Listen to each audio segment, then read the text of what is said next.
There's a quiet pattern woven through the fabric of history, one that speaks to the fragility of power and the enduring strength of wisdom. When empires crumble, when the weight of decline presses down, something remarkable happens. Leaders, thinkers, and even ordinary people turn to philosophy, seeking answers in the face of uncertainty. It's as if the very act of unraveling forces a deeper question: what endures when everything else fades? Stoicism, born in the heart of ancient Greece and refined in the halls of Rome, became a guiding light for civilizations on the brink. Marcus Aurelius, the philosopher-emperor who ruled Rome during its twilight, captured this perfectly when he wrote, "You have power over your mind, not outside events. Realize this, and you will find strength." These words weren't just personal reflections, they were a lifeline for an empire grappling with change. This video isn't just about the fall of great civilizations, it's about what rises from the ashes. Stoicism didn't just offer comfort to those witnessing the end of an era. It provided a roadmap for navigating chaos with clarity and courage. Imagine standing at the edge of history, watching the world you knew shift beneath your feet. How do you find stability when the ground is no longer solid? The Stoics had an answer: focus on what you can control, accept what you cannot, and cultivate an unshakable inner resilience. These principles didn't just belong to the past, they echo in our own turbulent times, where uncertainty feels like a constant companion. So why does this matter now? Because the challenges of decline, whether personal, societal, or global, are timeless. The same questions that haunted Marcus Aurelius as barbarian armies pressed against Rome's borders are the ones we grapple with today. How do we face loss without despair? How do we adapt without losing ourselves? This video will explore how Stoicism became the philosophy of last resort for failing empires, and why its lessons are just as vital now. From the crumbling walls of Rome to the quiet struggles of our daily lives, the Stoic approach to change offers something rare, not just survival, but meaning. Let's uncover how wisdom outlives empires and how you can carry that wisdom forward. The Roman Empire didn't collapse in a single moment, it unraveled slowly, like a thread pulled loose from a tapestry. Political upheaval, economic strain, and constant threats from beyond its borders chipped away at its foundations. Yet, in this atmosphere of decline, something unexpected flourished: philosophy. It's a paradox that seems almost counterintuitive. When stability crumbles, why would people turn to abstract ideas? But history shows us that crisis doesn't extinguish wisdom, it ignites it. Think of Seneca, the Stoic philosopher who served as advisor to Emperor Nero, one of Rome's most volatile rulers. Amid court intrigues and Nero's erratic reign, Seneca penned letters on resilience, arguing that true freedom comes from mastering one's own mind, not controlling external events. Or consider Epictetus, born a slave, who taught that our power lies not in changing the world but in interpreting it differently. These weren't mere intellectual exercises, they were survival strategies for a society in flux. What's striking is how ordinary people, not just elites, embraced these ideas. As Rome's political systems grew more corrupt and unreliable, Stoicism offered a different kind of order, an internal one. The philosophy's emphasis on self-discipline, acceptance, and focusing only on what one could control resonated deeply in a world where little seemed certain. Soldiers facing barbarian invasions, merchants navigating economic collapse, even ordinary citizens witnessing the slow erosion of their way of life, all found solace in Stoic principles. This wasn't escapism, it was a way to reclaim agency when the world felt chaotic. the very instability that threatened Rome's external power inadvertently strengthened its intellectual legacy. Here's the deeper lesson: when institutions fail, people don't stop searching for meaning, they adapt. The Stoics didn't promise to restore Rome's fading glory, but they did something more enduring. They reframed collapse as an opportunity to cultivate something unshakable: personal integrity, clarity of thought, and the courage to face uncertainty without despair. That's why their teachings outlasted the empire itself. In a way, Rome's decline became the crucible that tested and refined these ideas, proving their worth not in times of peace, but in the fires of adversity. The same principles that guided Romans through their crises can guide us through ours, because the human struggle for meaning doesn't end when empires do.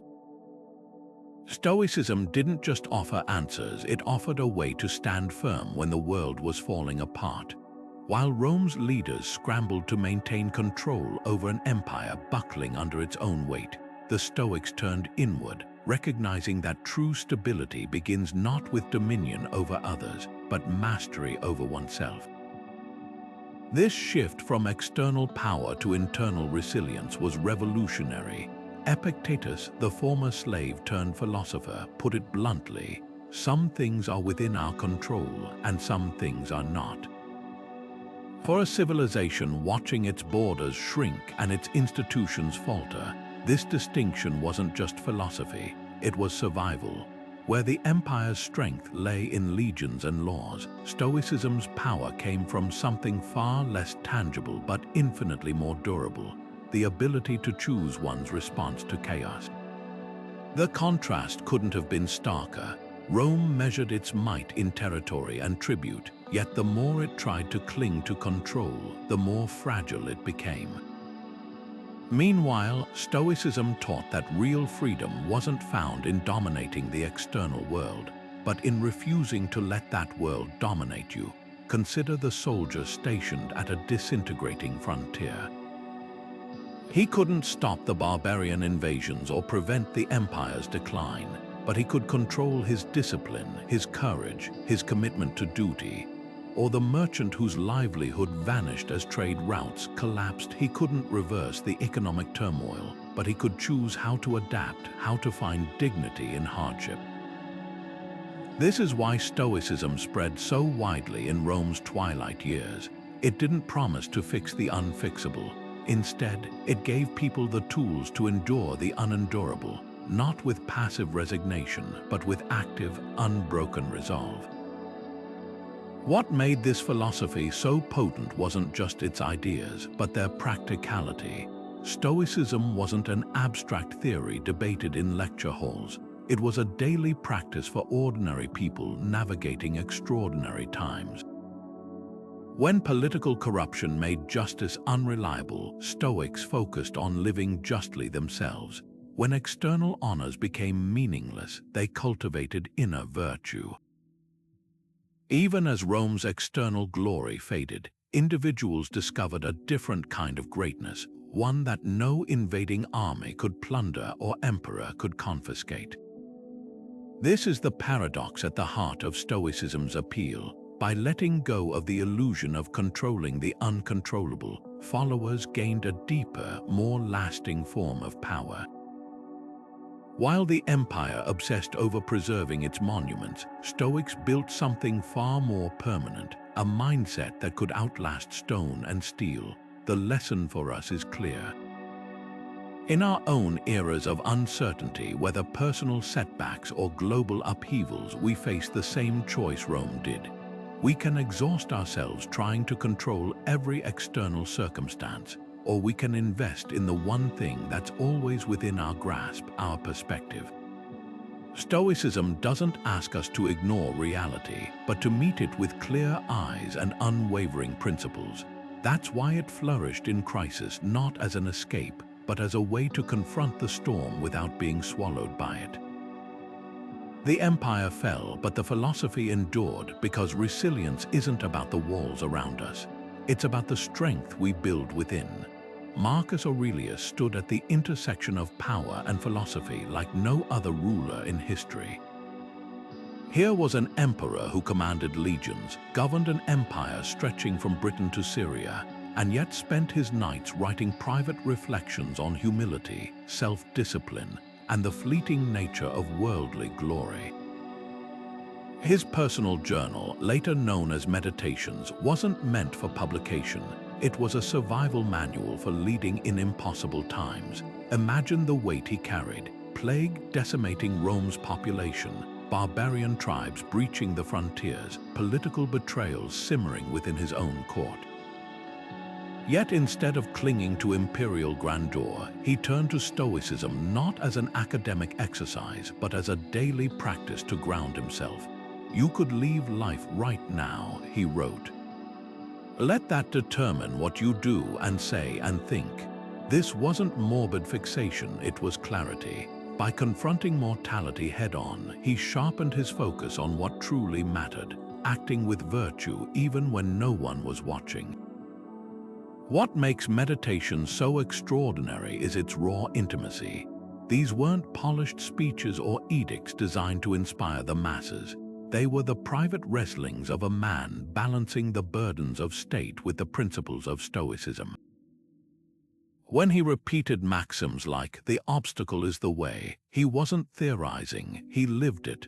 During the Marcomannic Wars, facing relentless battles along the Danube, he didn't just strategize military campaigns. He interrogated his own anger, fatigue, and pride in the pages of his journal. While other emperors sought distraction in excess, Aurelius used philosophy as a mirror, constantly asking, "Is this necessary? Is this just? Is this within my control?" His reign became a case study in how to wield power without being corrupted by it, how to govern without losing oneself. Modern leaders could learn volumes from his example. Today's crises, political polarization, economic instability, the dizzying pace of change aren't so different from the pressures Aurelius faced. The lesson isn't about imitating ancient rituals, but embracing the core mindset that leadership begins with self-mastery. A CEO navigating market crashes, a politician weathering scandals, even a parent steering a family through hardship, all face versions of the same test. Do you react impulsively, grasping for quick fixes, or do you pause to distinguish between what's urgent and what's meaningful? Aurelius showed that philosophy isn't a retreat from action. It's the foundation for clearer, more deliberate action. His journal entries often circled back to a single theme: waste no more time arguing what a good person should be one. In an age of performative leadership, that directive cuts through the noise. Yet there's a crucial nuance often missed about Marcus Aurelius. He wasn't a perfect Stoic, and that's precisely what makes him relatable. His writings reveal moments of doubt, irritation, even vanity. He chastises himself for sleeping late, for losing temper with subordinates, for craving praise. This humanity is what gives Meditations its enduring power. It's not a textbook of abstract ideals, but a record of someone striving, failing, and recommitting daily. That's the real takeaway for contemporary life. Wisdom isn't about achieving flawless calm, but about returning to your principles when you stumble. The emperor's greatest legacy wasn't his military victories or laws. It was proving that philosophy thrives not in the absence of chaos, but in the midst of it. As our own institutions strain and societies transform, his example whispers across centuries. The most effective response to external decline is internal renewal. Seneca's story is one of the most striking paradoxes in history, a Stoic philosopher navigating the moral quicksand of Nero's Rome. As the young emperor's tutor and later his advisor, Seneca stood at the center of power during one of the empire's most volatile chapters. Nero's reign began with promise but spiraled into tyranny, executions of rivals, the Great Fire of Rome, and a growing disconnect between the ruler and the people he was meant to serve. Through it all, Seneca penned letters and essays that read like quiet rebellions against the chaos around him. In On the Shortness of Life, he argued that time is our most precious resource, urging readers to stop squandering it on trivial pursuits or the whims of others. It was a radical idea in a society obsessed with spectacle and power, a call to reclaim agency not through control but through deliberate detachment. What makes Seneca's writing so compelling is their urgency. These weren't abstract musings, they were survival tactics for living under capricious rule. When he wrote, "We suffer more often in imagination than in reality," he wasn't theorizing. He'd witnessed Nero's paranoia firsthand, seen friends fall victim to sudden purges, and understood how fear could distort judgment. His solution: practice premeditatio malorum, the Stoic exercise of anticipating worst-case scenarios to strip them of their psychological power. For a Roman senator watching the empire unravel, this wasn't pessimism, it was preparation. By mentally rehearsing exile, poverty, or even death, Seneca taught that we could face adversity without being shattered by it. Yet Seneca's greatest lesson wasn't just about enduring external chaos, it was about refusing to let that chaos define you. In his letters to Lucilius, he described how to cultivate an inner citadel, a space of calm untouched by external storms. "A man's as miserable as he thinks he is," he wrote, underscoring that our interpretations shape our reality far more than events themselves. This wasn't passive resignation, it was active reinterpretation. When Nero's excesses made public life increasingly corrupt, Seneca turned inward, focusing on what he could control: his own integrity, his use of time, his response to injustice. His eventual forced suicide, ordered by Nero on dubious charges, became a final demonstration of Stoic principles.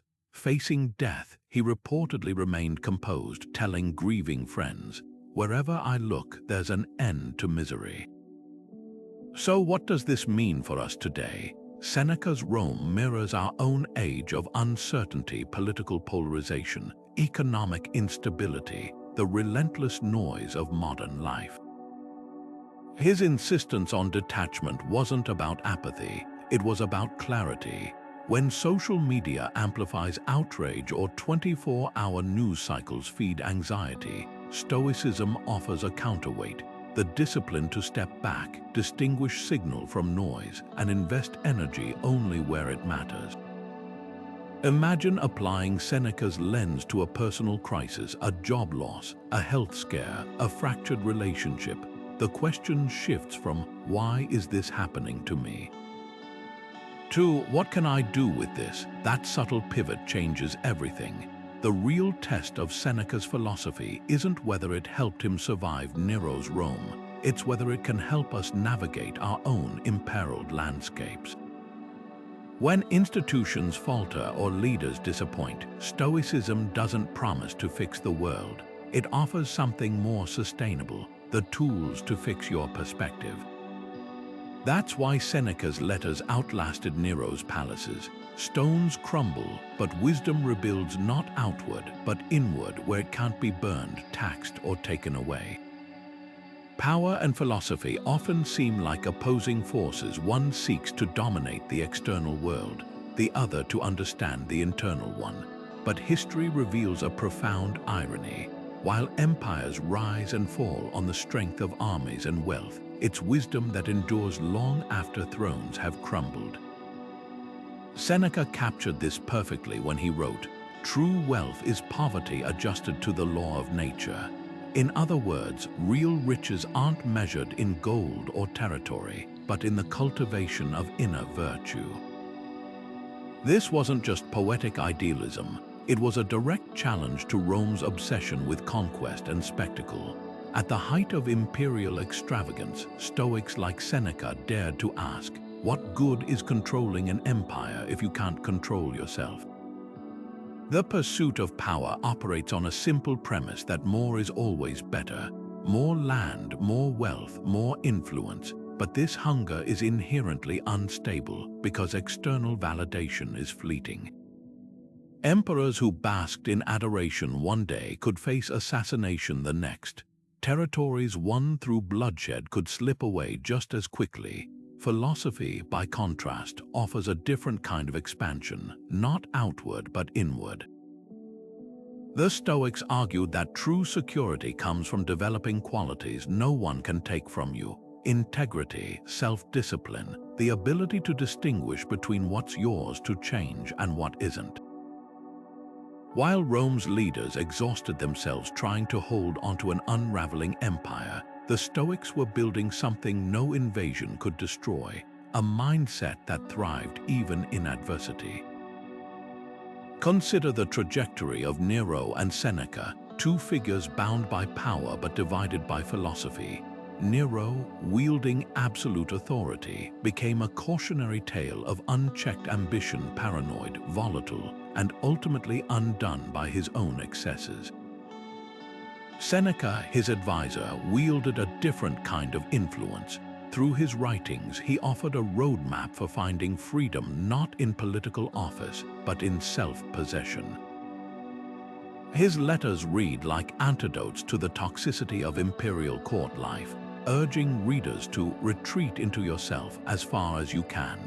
This wasn't an invitation to withdraw from the world, but to engage with it from a place of unshakable clarity. Modern society mirrors this tension in unsettling ways. We chase promotions, social media clout, and material markers of success, often mistaking them for lasting fulfillment. But like Rome, we're discovering that external validation is a fragile foundation. The Stoic alternative isn't rejection of ambition, it's redefining what true achievement means. Imagine applying Seneca's definition of wealth to today's world. What if we measured prosperity not by bank balances, but by the ability to face uncertainty with equanimity? Not by the number of followers, but by the depth of our character. This isn't just theoretical.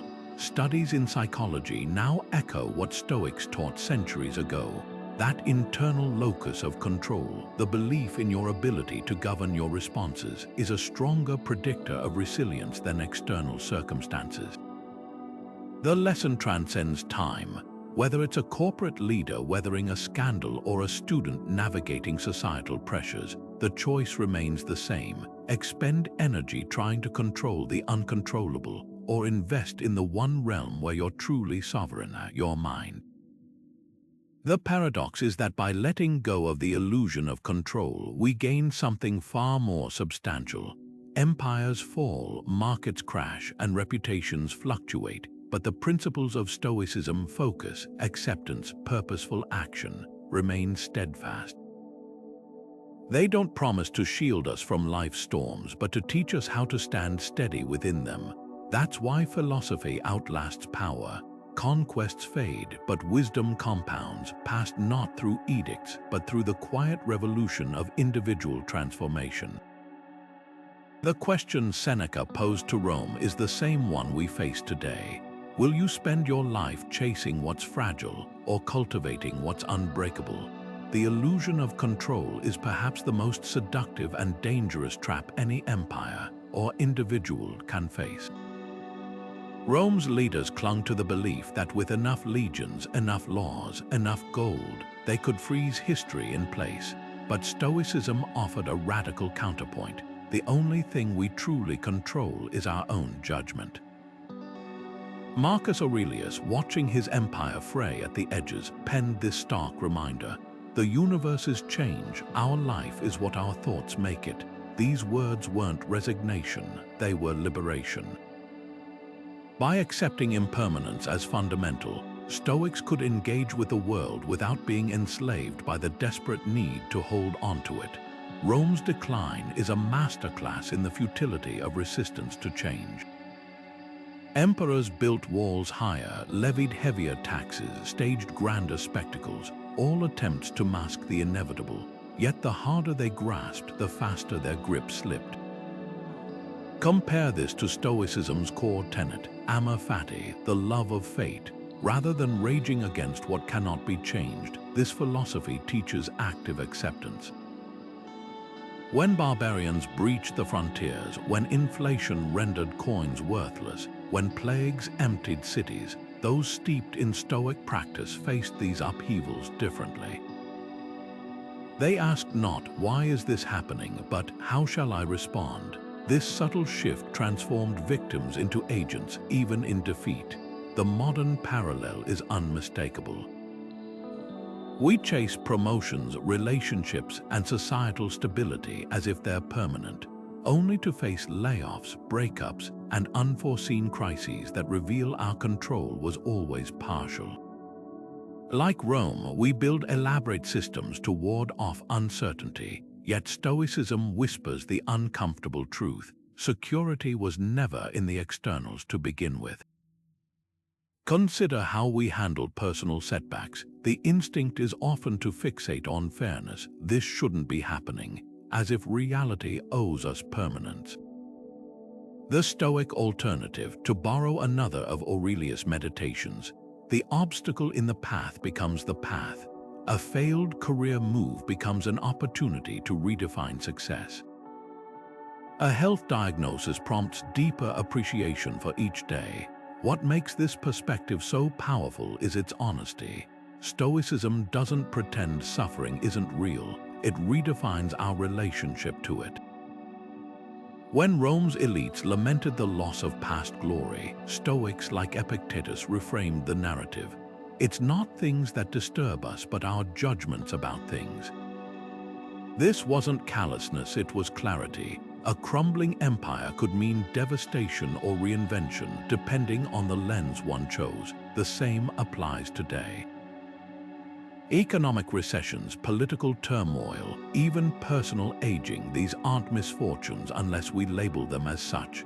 The lesson for contemporary life is profound. Our culture glorifies control, productivity, apps, 5-year plans, insurance policies, yet anxiety grows precisely because we know, deep down, how fragile these constructs are. Stoicism offers a paradoxical freedom. By releasing the illusion of dominion over externals, we gain mastery over the only realm that matters: our inner world. Rome's ruins stand as monuments not to weakness, but to the universal truth that all things pass. The Stoic response: to build our lives not on shifting sands of circumstance, but on the bedrock of adaptable character. As Aurelius wrote while leading a disintegrating empire, "The cucumber is bitter, then throw it away. There are brambles in the path, then go around." That's all you need to know. In that simplicity lies an unshakable strength. Stoic resilience wasn't about denying pain. It was about meeting it with eyes wide open. Picture the philosopher Epictetus, a former slave who taught in Rome as the empire's foundations cracked. His school wasn't in a marble hall but a simple room. His students not aristocrats but ordinary men and women grappling with life's unpredictability. When Emperor Domitian banished all philosophers from Rome in a fit of paranoia, Epictetus didn't plead or protest. He moved to Nicopolis and kept teaching, adapting to exile without surrendering his purpose. His famous dictum, "It's not what happens to you, but how you react that matters," wasn't theoretical. It was forged in the furnace of personal and collective loss. This is the heart of Stoic resilience, the refusal to let external collapse dictate inner collapse. Consider the Roman statesman Cato the Younger, who opposed Julius Caesar's rise to power. When Caesar's victory became inevitable, Cato chose suicide over submission, not out of despair, but as a final act of defiance against tyranny. His death shocked Rome, but his adherence to principle in the face of defeat became legendary. The Stoics didn't celebrate his end, they revered his consistency. Here was a man who proved that dignity isn't contingent on success. Centuries later, George Washington would keep a play about Cato in his camp during the darkest days of the American Revolution, drawing strength from this very idea. that how you face loss defines you more than how you celebrate victory. The brilliance of Stoicism lies in its practicality. It didn't promise to shield followers from hardship, it equipped them to walk through it. Take the example of Helvidius Priscus, a senator who dared to defy Emperor Vespasian. Threatened with execution, he replied calmly, "You can kill me, but you cannot harm me." His defiance wasn't reckless, it was rooted in a profound distinction. While the emperor controlled his body, he could never control his integrity. This wasn't grandstanding, it was the ultimate application of Stoic discipline, separating what can be taken from what cannot. Now, let's bring this closer to home. Think of the modern equivalents: a cancer diagnosis, a sudden job loss, a betrayal by someone you trusted. The scale varies, but the human challenge remains the same. Stoicism doesn't ask you to pretend these events don't hurt. Instead, it offers a framework to prevent pain from becoming paralysis. When you lose something or someone irreplaceable, the Stoic question isn't, "Why me?" but "What now?" It's the difference between circling the drain of self-pity and finding footing on solid ground. So how do we cultivate this resilience? Start small. Next time a minor setback derails your day, a missed train, a rude coworker, a broken phone, pause, ask yourself, what part of this can I actually influence?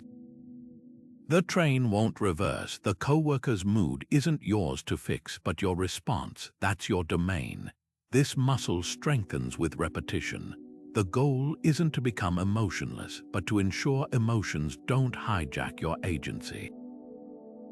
Here's the unexpected truth: decline often reveals what prosperity hides. Rome's golden age bred complacency. Its twilight revealed character. The same applies to personal crises. When life strips away the non-essential status, possessions, even health, what remains is the core you've built through practice. That's why the Stoics trained in calm waters for stormy seas. They knew the most profound preparation for loss isn't avoiding it, but learning to carry it without breaking. Your turn. When was the last time a setback left you feeling powerless? How might viewing it through a Stoic lens, separating the event from your interpretation of it, change the story? The philosophy's real power isn't in ancient texts, but in the quiet moments when you choose resilience over resentment, purpose over pity. That's how wisdom survives empires. That's how you survive anything. When empires crumble, the things people once relied on for security, money, status, political systems begin to dissolve like sand through their fingers. It's in these moments that a profound shift occurs. The desperate scramble to control external circumstances gives way to a quieter, more enduring quest for inner stability. The Stoics understood this centuries ago. Epictetus, who witnessed Rome's decline firsthand, put it bluntly, "No man is free who is not master of himself." This wasn't just wisdom, it was survival. When the world outside is unpredictable, the only real refuge is the one you build within. Material wealth has always been a fragile foundation. Rome's elite once measured their worth in villas, slaves, and political favors until inflation, invasions, and corruption rendered those markers meaningless. The Stoics didn't reject wealth outright, but they recognized its hollowness when unmoored from virtue. Seneca, despite his own riches, wrote scathingly about those who treat their soul like a tenant in a rented house, neglecting it while obsessing over external possessions. The lesson: luxury can vanish overnight, but self-mastery is a currency no empire can devalue.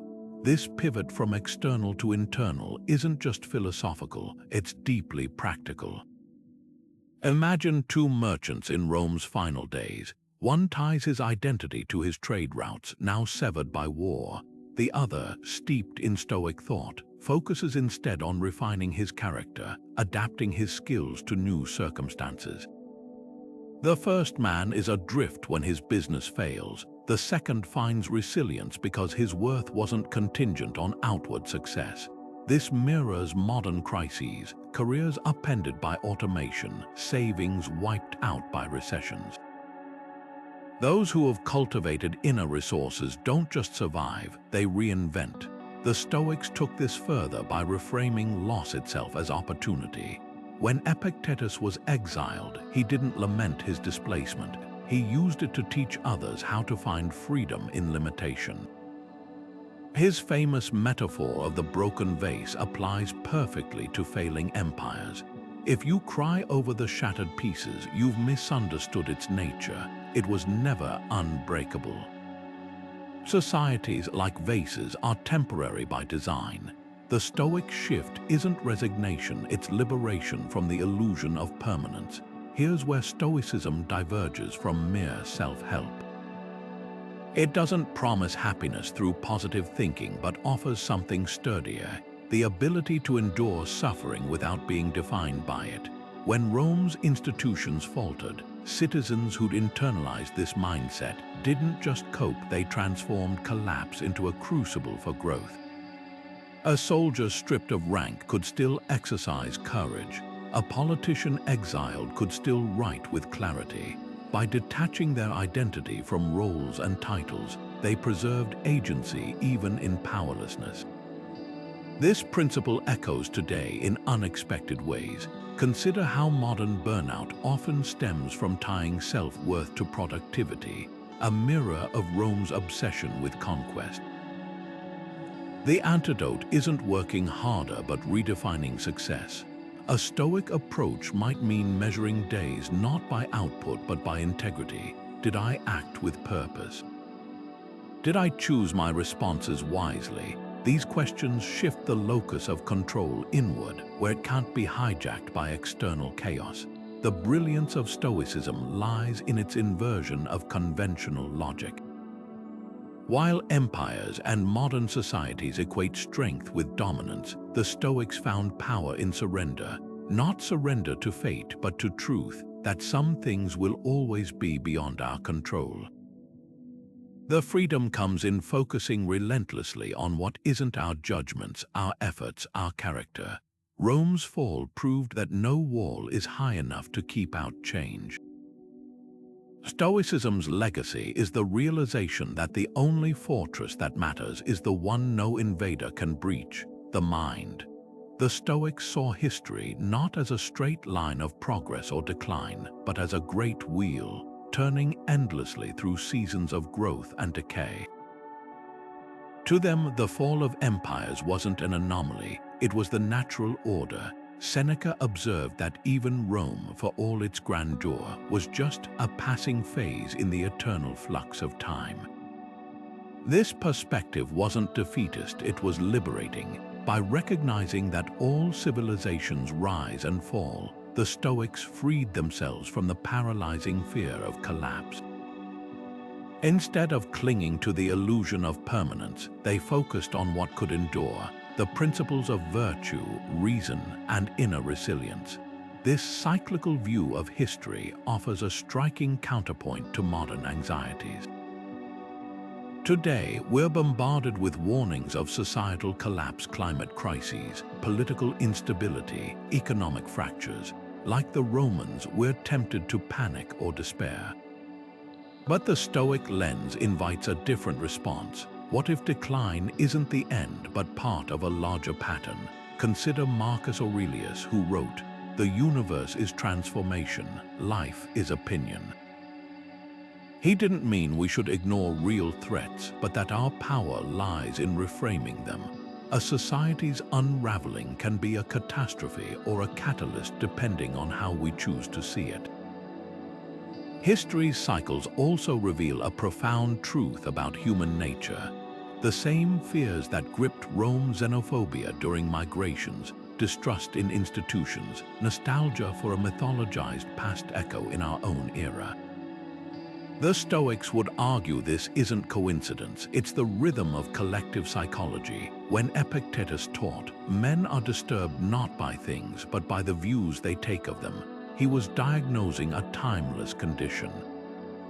Our ancestors faced plagues without vaccines. We face pandemics with infodemics. The scale changes, but the core challenge remains. Will we let fear distort our judgment, or can we meet uncertainty with clarity?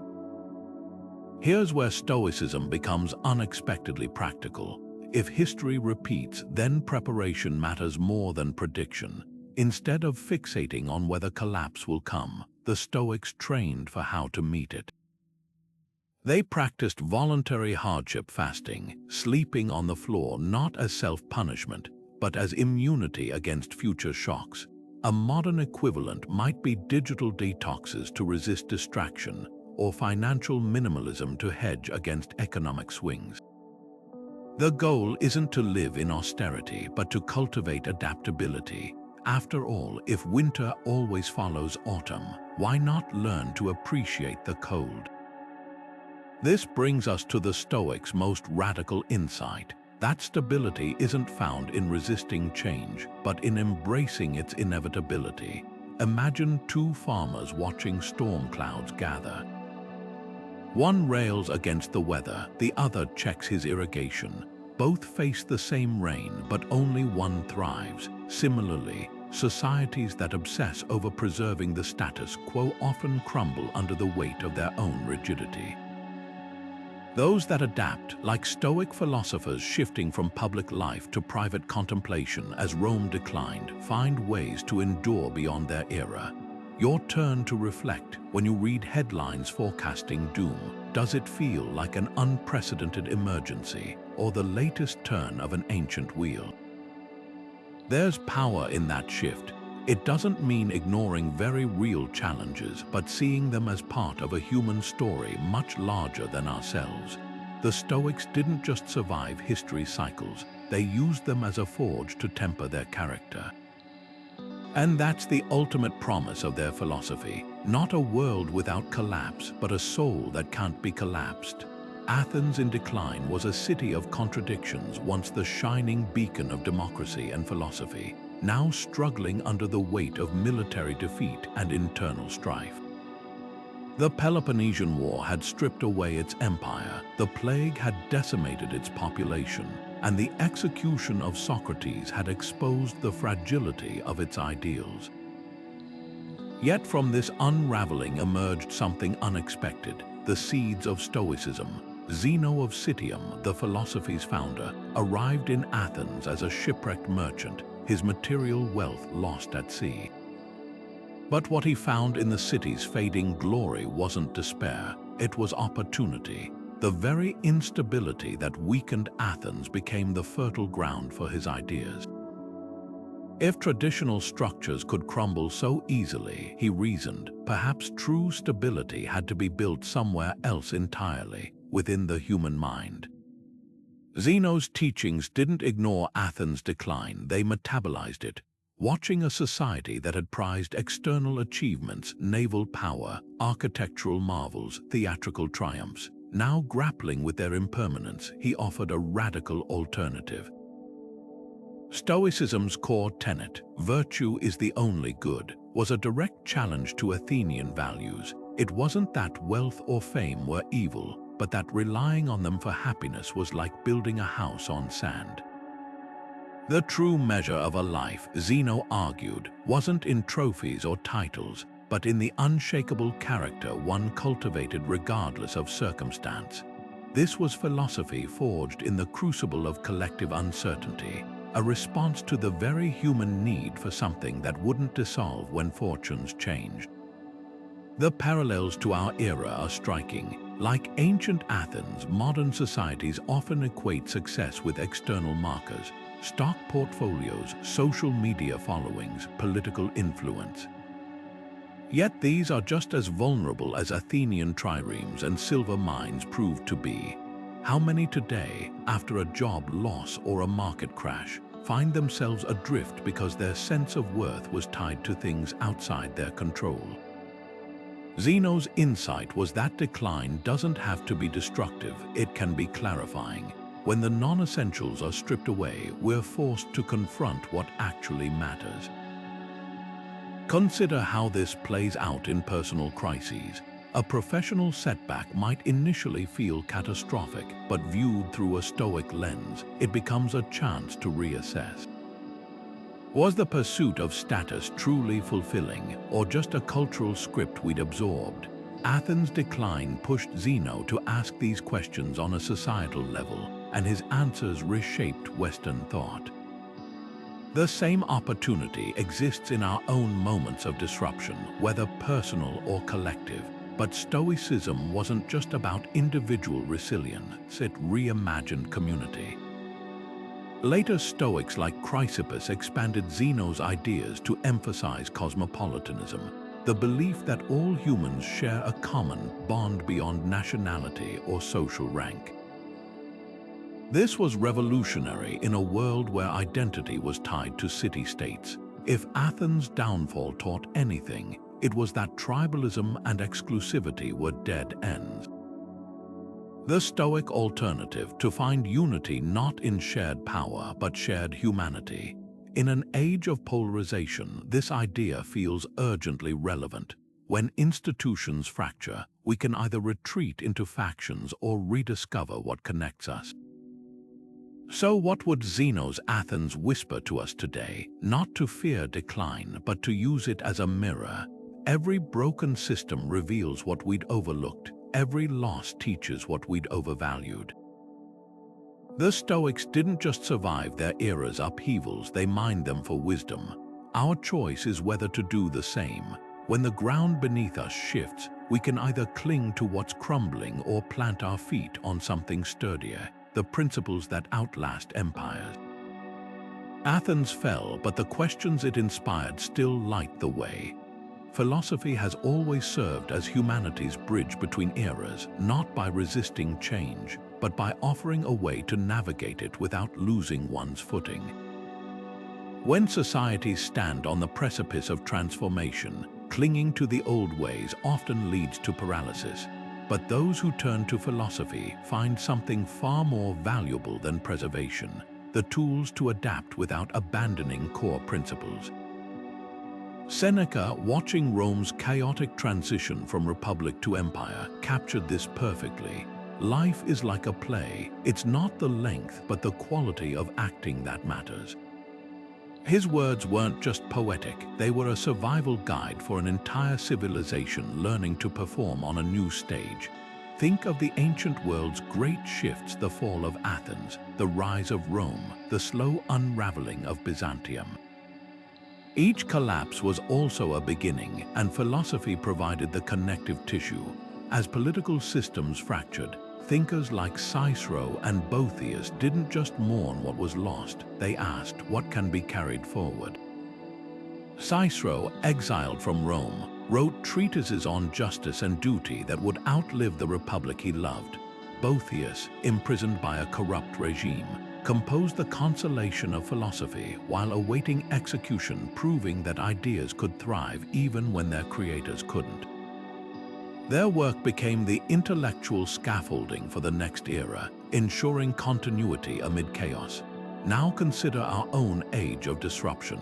Technological upheaval, climate crises, and global realignments aren't so different from the migrations and plagues that reshaped antiquity. The specifics change, but the human challenge remains: how to move forward without fracturing. The Stoic approach offers a blueprint. Instead of resisting technological displacement, for instance, we might ask, how can these tools serve human flourishing rather than diminish it? When AI threatens jobs, the Stoic question isn't how do we stop progress, but how do we redefine purpose in a changing world? Seneca's advice, luck is what happens when preparation meets opportunity, takes on new urgency here. Preparation isn't about clinging to outdated skills, it's about cultivating the adaptability to meet whatever comes. The brilliance of philosophy in transition lies in its duality. It's both anchor and sail, grounding us in timeless principles while allowing us to move with the winds of change. Take the Renaissance, when Europe emerged from the Middle Ages. Scholars didn't discard Aristotle or Stoicism, They reinterpreted them for a new age, blending ancient wisdom with fresh discoveries. This wasn't nostalgia, it was evolution. Today, as automation reshapes economies and social media rewires communication, we face a similar task, not to reject innovation, but to infuse it with ethical clarity. Here's where the Stoics' practical streak shines brightest. They never demanded blind allegiance to tradition. Epictetus, born into slavery, understood better than most that some systems deserve to fall. His focus was on preserving what no oppression could touch, the ability to choose one's attitude. First say what you would be, he taught, then do what you have to do. That's the essence of navigating transition, defining your values independently of external chaos, then acting in alignment, the lesson for modern disruptions. Transitions aren't intermissions between stable eras, they're the constant. The Industrial Revolution, the digital age, the looming AI frontier, each demands not just technical adaptation, but philosophical resilience. When Seneca wrote, "Every new beginning comes from some other beginning's end," he wasn't justifying complacency. He was reminding us that endings carry the seeds of what's next. The question isn't whether change will come, but whether we'll meet it with fear or foresight. So as we stand at our own inflection points, careers upended by algorithms, democracies strained by polarization, we might borrow the Stoic habit of premeditatio malorum, imagining worst-case scenarios to strip them of their power. Picture a future where your industry vanishes overnight. What remains? Your critical thinking, your ethics, your capacity to learn. Those are the bridges between eras, the tools philosophy has always offered. Empires rise and fall, but the human mind, properly trained, never goes obsolete. This is philosophy's quiet superpower. It transforms the anxiety of transition into the energy of reinvention. The past doesn't disappear, it becomes compost for what grows next. Rome fell, but its Stoic texts fueled Enlightenment thinkers. Athens declined, but its questions still shape our debates.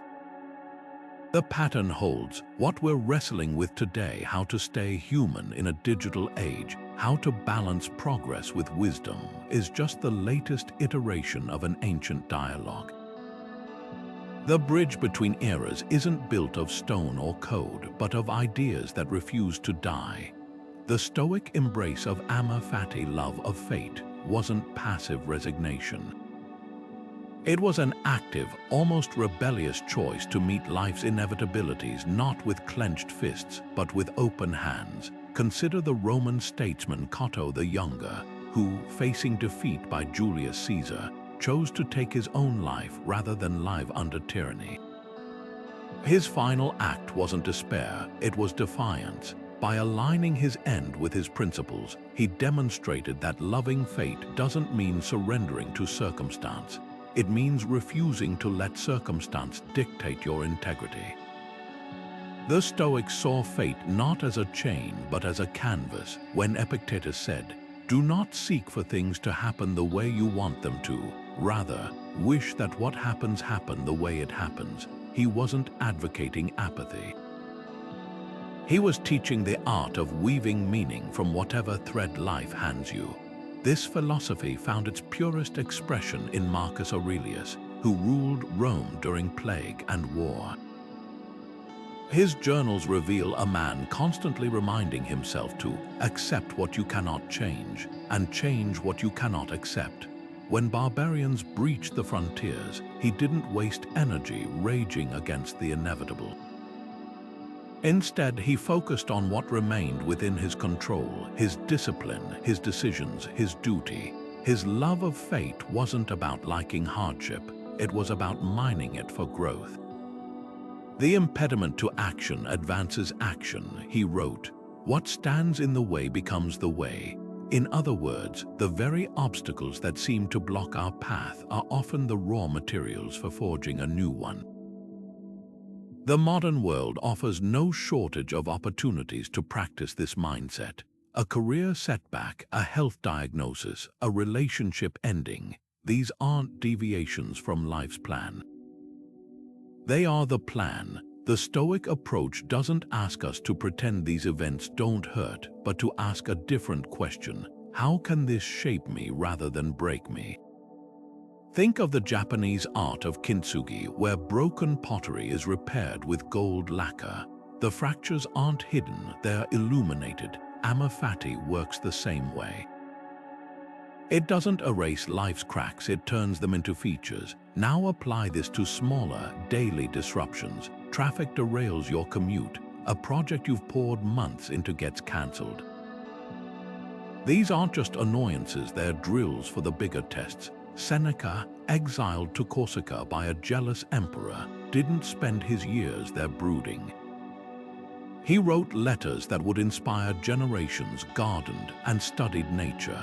Later, reflecting on that period, he called it the best years of my life. That's the alchemy of Amor Fati, transforming exile into enlightenment, loss into legacy. So here's the challenge. Next time life swerves unexpectedly, pause. Before reacting, ask, what if this isn't an interruption but the path itself? The Stoics knew what modern psychology confirms. Resistance magnifies suffering, while acceptance creates space for solutions. Rome's collapse couldn't strip that power from its people, and neither can today's upheavals. The real test isn't whether we avoid storms, but whether we learn to sail in them. Amor Fati isn't about loving the storm. It's about loving the sailor you become because of it. The greatest paradox of failing empires isn't that they collapse, it's that their vulnerability becomes the very thing that reveals human strength. History shows us again and again, when external power crumbles, internal resilience rises to take its place. Marcus Aurelius, leading Rome through war and plague, penned this piercing observation. The blazing fire makes flames and brightness out of everything thrown into it. He wasn't just describing destruction, he was mapping alchemy. The same pressures that shattered empires could forge unbreakable character if one knew how to harness them. Military might operate on a simple calculus: more weapons, more walls, more control. But the Stoics uncovered a flaw in this logic. No fortress is impregnable forever. Rome's legions couldn't hold back the tides of change. But the philosophy born in its shadow offered a different kind of defense, one that grew stronger as material security weakened. Consider the contrast. A Roman general might command thousands of soldiers yet lie awake in terror over rumors of betrayal. Meanwhile, Epictetus, a former slave with no army, no wealth, taught that real invincibility came from mastering fear itself. His famous teaching, "It's not what happens to you but how you react," wasn't platitude, it was strategy. While emperors fortified borders, Stoics fortified minds. This inversion of strength plays out vividly in historical turning points. The Han dynasty's collapse in ancient China birthed Taoist retreats where scholars cultivated inner peace amid civil war. Byzantium's slow decline saw monks preserving classical knowledge as libraries burned. In each case, the fragility of institutions didn't erase wisdom, it distilled it. Like trees strengthening roots during drought, civilizations in crisis often produce their most enduring ideas precisely because they're stripped of distractions. Modern psychology now confirms what Stoics intuited. True resilience isn't about avoiding adversity, but integrating it. Studies on post-traumatic growth reveal that survivors of profound loss often emerge with heightened clarity, deeper relationships, and renewed purpose, but only if they engage with their suffering rather than resist it. Marcus Aurelius would nod in recognition. His journals constantly return to this theme. The obstacle in the path becomes the path. A soldier's wound teaches endurance. A failed campaign hones strategy. Even grief, when met with presence, carves channels for compassion. So what does this mean for us? We don't need collapsing empires to practice this alchemy.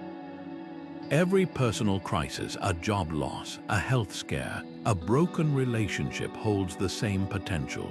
The choice isn't between strength and weakness, but between two kinds of strength, the brittle illusion of control or the flexible power of adaptation. The Stoics didn't just survive Rome's fall, they showed how to let it transform them. Their legacy whispers across centuries. When everything seems to be falling apart, you might actually be standing at the forge. The ruins of Rome still stand today, crumbling columns and fractured amphitheaters that whisper of a lost empire. But walk through any bookstore, and you'll find Marcus Aurelius' Meditations prominently displayed, still speaking with startling clarity 2,000 years later. That's the paradox of Stoicism. The empire that nurtured it is long gone, yet its philosophy thrives. Why? Because while empires build walls and armies, philosophies build minds, and minds are far harder to conquer. Think of it this way: Rome's legions enforced order through fear, but Stoicism offered a different kind of order, one rooted in self-governance. A soldier could be disarmed, a tax collector overthrown, but no invading force could confiscate someone's ability to choose their response to adversity. This is why Stoicism didn't just outlast Rome, it traveled.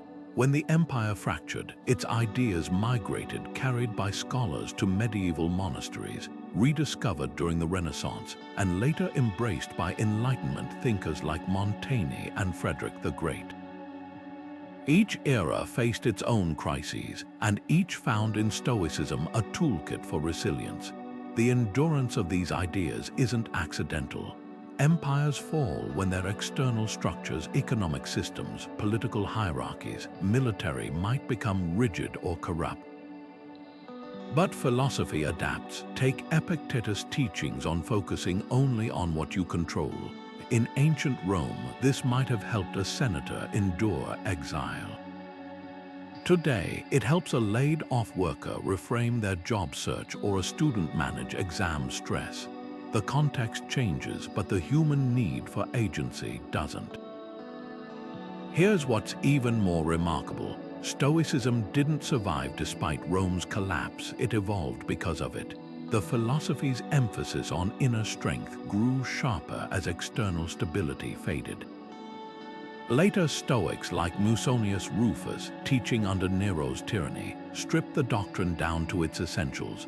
Virtue isn't about public recognition, but private integrity. When the world rewards corruption, they argued, true success lies in refusing to participate. That message resonates just as powerfully in modern boardrooms or political scandals as it did in Nero's court. Compare this to other imperial legacies. Rome's aqueducts still function in some places, but we don't study them for life advice. Its legal codes influence modern law, but they don't teach us how to face personal loss. Stoicism fills that gap, not by promising to fix external problems, but by refining how we meet them. That's why it appeals to everyone from Silicon Valley CEOs to prison inmates. External power fluctuates, but the struggle to live with purpose is universal. The ultimate test of any philosophy is whether it transcends its birthplace. Confucianism shaped China but remained tightly bound to its cultural context. The Aztec worldview faded with Tenochtitlan. Stoicism, by contrast, proved portable. A Roman merchant, a Victorian factory worker, and a modern-day athlete can all apply its principles without needing to recreate ancient Rome. That adaptability is its superpower. When Marcus Aurelius wrote, "What stands in the way becomes the way," he couldn't have imagined a software engineer using it to debug a failing project, but the insight holds. So what does this mean for us? History's lesson is clear. Civilizations rise and fall, but the deepest human questions persist. How do we face uncertainty? Where do we find meaning when institutions fail? Stoicism endures because it addresses these questions at the root level, not with temporary solutions, but with timeless principles. The next time you feel overwhelmed by modern chaos, remember, you're holding a thread that stretches back to those who stood where you stand in their own fading empires and chose to build something unshakable within. History rarely records the names of ordinary people who weathered collapsing societies, yet it was often these unsung individuals who proved Stoicism's most practical students. Picture a Roman baker as the empire's economy crumbled around him. Inflation made bread prices soar, barbarian raids disrupted grain shipments, and corrupt officials demanded bribes. Yet in his letters to his son, discovered centuries later in Pompeii's ashes, we glimpse a man applying Stoic principles without ever naming them. The flour is rotten today, but our hands still knead. The oven may break, but our patience builds anew each dawn. Here was no philosopher king, just a craftsman choosing dignity over despair, proof that when systems fail, personal philosophy becomes the ultimate survival tool. Stoicism's real power emerges not in grand treatises but in quiet, daily choices. Consider the story of Portia, a midwife serving Rome's plebeian class during the Antonine Plague. As death emptied entire neighborhoods, her journal preserved on wax tablets reveals a woman redefining courage. I cannot stop the dying, but I can ensure no mother meets it alone. While senators fled to country villas, she remained, applying Epictetus' lesson. Wherever you go, there your mind goes too. Her resilience wasn't rooted in denial, but in narrowing her focus to the one thing she could control, showing up.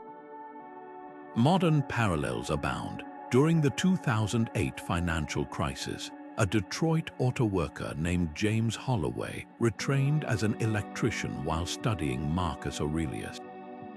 His local library's dog-eared copy of Meditations bore his margin notes. The line won't reopen, my hands still can. Like the Stoics of old, he distinguished between the unstoppable tide of globalization and his own capacity to adapt. This mindset shift from victimhood to agency is philosophy's greatest gift to ordinary lives in upheaval. What makes these examples universal is their rejection of false binaries. Stoicism never demanded blind acceptance of societal collapse, nor futile rage against it.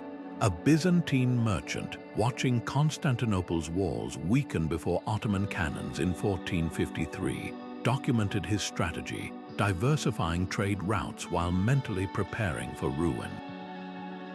His ledger's final entry reads, "If the city falls, I lose my shops, but not my skill at sums, nor my tongue's fluency." This is the Stoic pivot, investing in transferable virtues when material security vanishes. The practice extends beyond crisis management. A 21st century nurse navigating pandemic shortages embodies the same principles as Portia, her toolkit. The Stoic discipline of dichotomy of control, sterilizing instruments she can influence, releasing anxiety over vaccine shortages she cannot. The specifics change across centuries, but the human challenge remains how to preserve purpose when the world goes unpredictable. Your turn to reflect. When has external chaos made you feel powerless? Maybe a corporate merger eliminated your department, or a family crisis upended your plans. Stoicism's question isn't why me, but what now? The baker baked, the midwife attended, the auto worker retrained not because their circumstances were fair, but because action is the antidote to despair. This isn't about grand gestures. It's the accumulated power of small, deliberate choices, keeping the shop open one more day, comforting one more patient, submitting one more job application. The genius of Stoicism lies in its democratization of resilience. You needn't be an emperor to practice Marcus Aurelius' principles or a scholar to apply Epictetus. The philosophy thrives precisely where empires falter, in the minds of ordinary people deciding, again and again, that while they cannot control the world's collapse, they can control their contribution to what rises from its ashes. History shows us that empires rarely collapse from external forces alone. It's the rot from within, the erosion of moral leadership, that hollows them out first. Nowhere is this clearer than in the contrast between Rome's most corrupt emperors and the Stoic vision of what leadership could have been. Nero, who fiddled while Rome burned, embodied the opposite of Stoic virtue, ruling by whim, intoxicated by power, treating the empire as his personal playground. Compare this to Seneca's definition of true authority. A great mind becomes a great ruler when it masters itself before seeking to master others. The difference isn't just philosophical, it's practical. One approach sows chaos, the other builds endurance. Stoicism offered emperors a roadmap they largely ignored. Justice wasn't merely about laws, but fairness in action, listening to advisors without favoritism, taxing provinces without exploitation, waging war only in defense. Wisdom meant seeing the empire as a stewardship, not a possession. Marcus Aurelius, the rare ruler who embraced this, funded schools during plagues and audited corrupt officials personally. His reign proved that Stoic virtues weren't abstract ideals, they were tools for governance. When barbarians threatened, he didn't lash out in fear. He fortified borders while writing, "The best revenge is to be unlike your enemy." Here was leadership that balanced strength with restraint, something Rome desperately needed as it frayed. Imagine an alternate history where Stoic principles shaped more of Rome's rulers.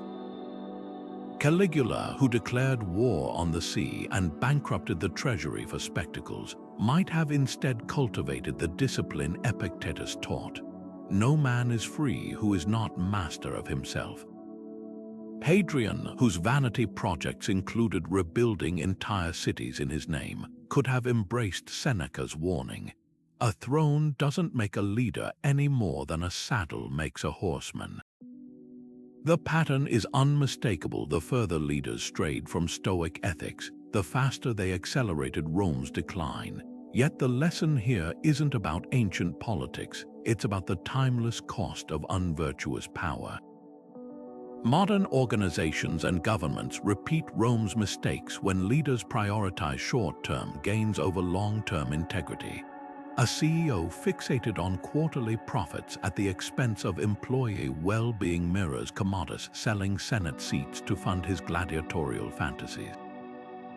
Both confuse authority with entitlement. Stoicism's corrective is simple but profound. Leadership isn't about controlling others, but governing your own impulses first. Seneca's letters to Nero, had they been heeded, might have rewritten history. Punish not because you've been wronged, but because wrongdoing must be corrected, he urged, drawing a line between justice and vengeance. This distinction matters just as much today.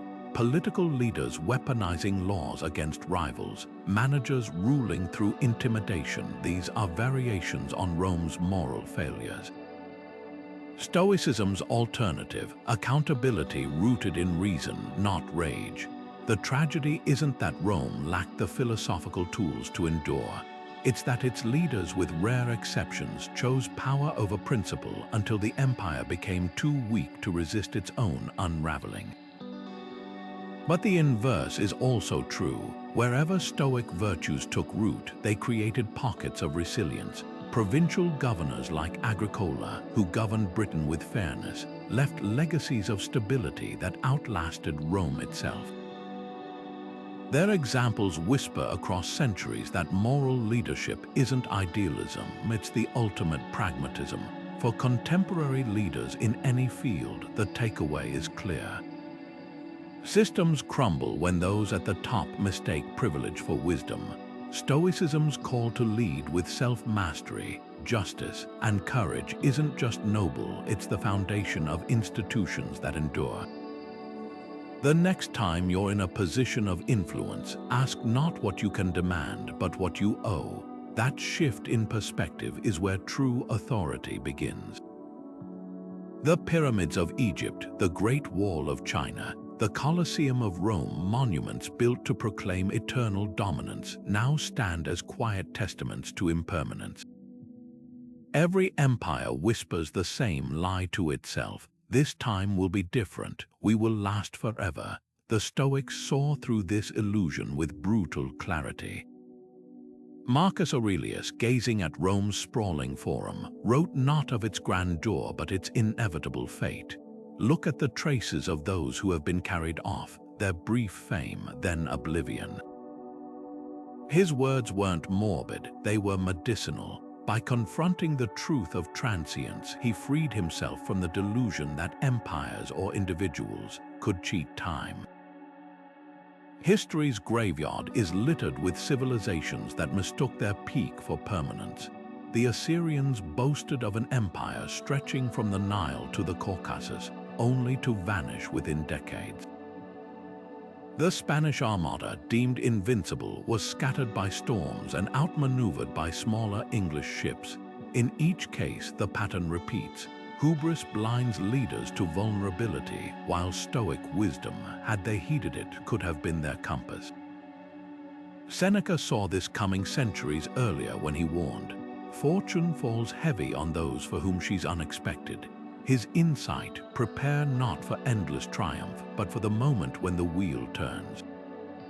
Modern parallels are uncomfortably close. Corporations crown themselves too big to fail before collapsing under scandal or disruption.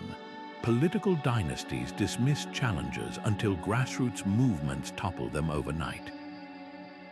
Even personal lives mirror this pattern. How many cling to careers, relationships, or identities long after the foundation has cracked? The Stoic antidote is simple but profound. Amor Fati, the love of fate. Not passive acceptance, but active engagement with reality as it is, not as we wish it to be. When the Roman general Scipio razed Carthage, he supposedly wept, not for his enemies, but because he recognized Rome's future in their smoldering ruins. True power, the Stoics argued, lies in seeing endings as natural, even necessary. Consider the contrast between two responses to decline. The Byzantine Emperor Justinian, facing plague and invasion, doubled down on grand projects like the Hagia Sophia, a dazzling but draining effort that left the empire weaker.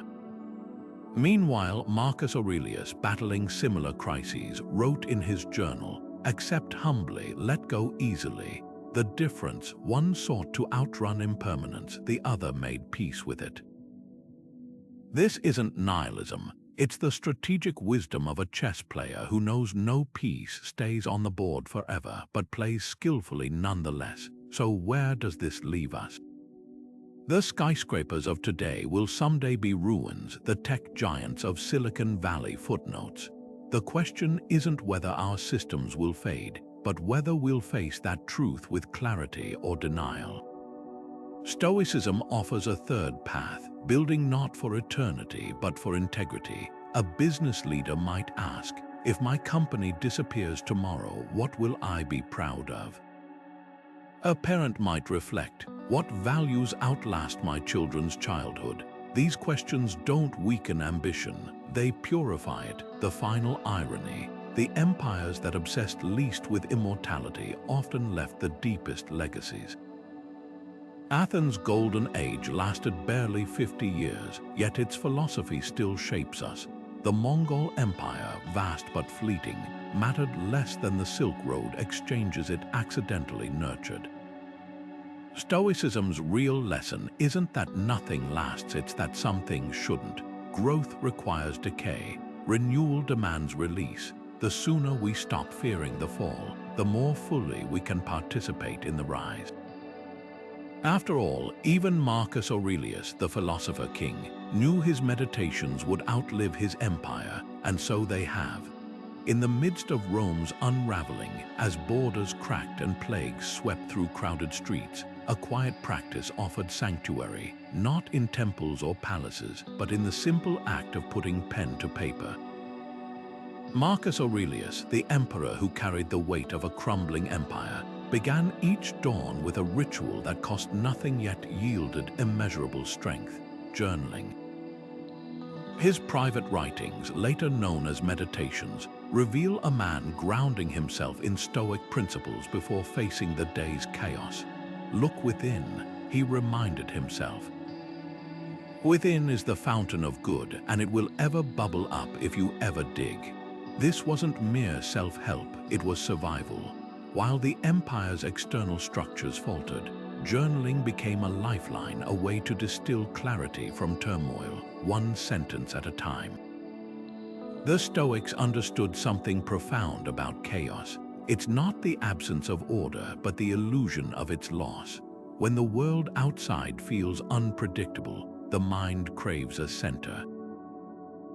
Journaling provided that anchor. Picture a Roman senator stripped of his position by a capricious emperor, sitting by lamplight to write, "They can exile my body, but not my thoughts."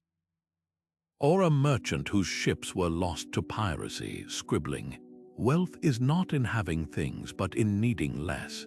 These weren't just affirmations, they were acts of reorientation, tiny rebellions against despair.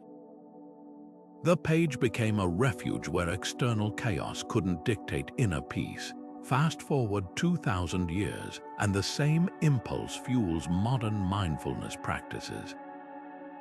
Therapists recommend gratitude journals to combat anxiety. Executives use morning pages to focus before high-stakes meetings. The parallels are unmistakable. Just as Stoics used journaling to navigate an empire's decline, we turn to reflective writing to steady ourselves in an age of information overload and societal upheaval. The tools have evolved: keyboards replacing wax tablets, but the human need remains unchanged: to carve out a space where perspective can be reclaimed. Marcus Aurelius' approach holds a clue to why this works. His journal wasn't a record of events, but a dialogue with his own judgment. "You have wandered all over," he chastised himself in one entry, "and finally you realize you never found what you were seeking: how to live." This raw self-confrontation is the antithesis of scrolling through social media or numbing out with entertainment. It's active, uncomfortable, and ultimately liberating. Modern mindfulness apps might package this as thought labeling, but the Stoics were there first, naming emotions to disarm them, separating facts from interpretations, refusing to let turbulence dictate their inner weather. The real power of journaling lies in its duality. It's both mirror and compass, revealing where you are, then pointing toward where you could go. Seneca's letters to Lucilius often began with reflections on his own flaws before pivoting to actionable wisdom. "I am angry, but I will not act from anger. I am afraid, but I will not let fear decide." This rhythm observation, then redirection, mirrors cognitive behavioral therapy techniques used today, the through line. Chaos loses its grip when we externalize it, examine it, and choose our response. So what does this mean for someone facing modern chaos, a layoff, a breakup, a world that feels increasingly unstable? Start small. Borrow the Stoic evening review. What did I do well today? Where did I act against my values? What will I improve tomorrow? No fluff, no self-flagellation, just honest accounting. The goal isn't to fix everything overnight, but to build the muscle of self-awareness.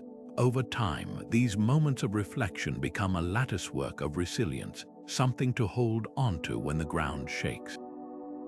The irony is exquisite. Rome's marble monuments cracked, but the habit of a philosopher-emperor scribbling in the dark still guides us. His empire is dust, yet his words endure, proving that the deepest comforts aren't found in what lasts, but in what matters. Ink on parchment, thoughts ordered in silence, a single, stubborn refusal to let chaos have the final word. The Stoics saw decadence not as a reward for success, but as the first crack in civilization's foundation. Seneca, living amid Rome's gilded excesses, penned a warning that cuts across centuries.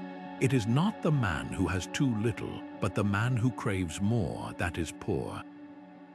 He wasn't just critiquing lavish banquets or gold-leafed villas, he was diagnosing a mindset. When the Roman elite began measuring status by the rarity of their imported silks or the number of enslaved attendants, they weren't displaying strength. They were revealing vulnerability. Like a tree rotting from within, empires at their peak often appear most magnificent just before they fall. History's pattern is unmistakable. The same Rome that once celebrated frugality, its legendary founder Cincinnatus leaving his plow to lead, then returning to his fields, became a spectacle of grotesque indulgence. Emperors like Nero built palaces with ceilings that rained perfume, while the poor starved in alleyways. The Stoics recognized this disconnect as poison. Epictetus, who witnessed Rome's moral decay firsthand, challenged his students. Why do you adorn your walls with marble while neglecting your character? His question wasn't about interior design, it was about priorities. When a society confuses luxury with worth, it sows the seeds of its own irrelevance. Modern parallels emerge with unsettling clarity. The average person today owns more than a medieval king, yet reports higher anxiety. Social media fuels endless comparison, turning closets into showrooms and meals into performances. We've inherited Rome's appetite without its Stoic antidote. Consider the phenomenon of fast fashion, cheap garments worn briefly, then discarded, while textile mountains choke developing nations. Or the relentless upgrade cycle of gadgets, where functionality matters less than perceived novelty. These aren't just consumer choices, they're symptoms of the same disease Seneca identified, mistaking accumulation for fulfillment. The Stoic alternative wasn't austerity for its own sake, but intentionality. Marcus Aurelius, despite ruling the wealthiest empire on earth, slept on a simple cot and wore plain robes. His journal reveals why. The body needs little, its opinion that demands palaces. This distinction between needs and manufactured desires is philosophy's sharpest tool against excess. A Roman senator might crave exotic foods shipped from Persia, but his body required only basic nourishment. The craving wasn't in his stomach, it was in his mind. Practical applications abound. Imagine applying Epictetus' lens to modern shopping. Does this purchase serve a purpose or just fill a void? Or Seneca's test for luxury, could I live without this? If so, why don't I? These questions don't demand renunciation, they cultivate awareness. The tech executive buying a third sports car isn't wrong for enjoying beauty, but might benefit from examining whether the chase for more masks a fear of enough. What makes the Stoic critique so potent is its universality. Decline rarely comes from external invaders alone. It's the internal softening that makes societies vulnerable. The barbarians didn't destroy Rome so much as exploit rot that was already there. When discipline gives way to indulgence, when civic duty is replaced by self-interest, the gates are already open. This isn't about guilt tripping over coffee habits or wardrobe choices. It's about recognizing that every civilization and every life faces the same pivotal question: will we let comfort become complacency?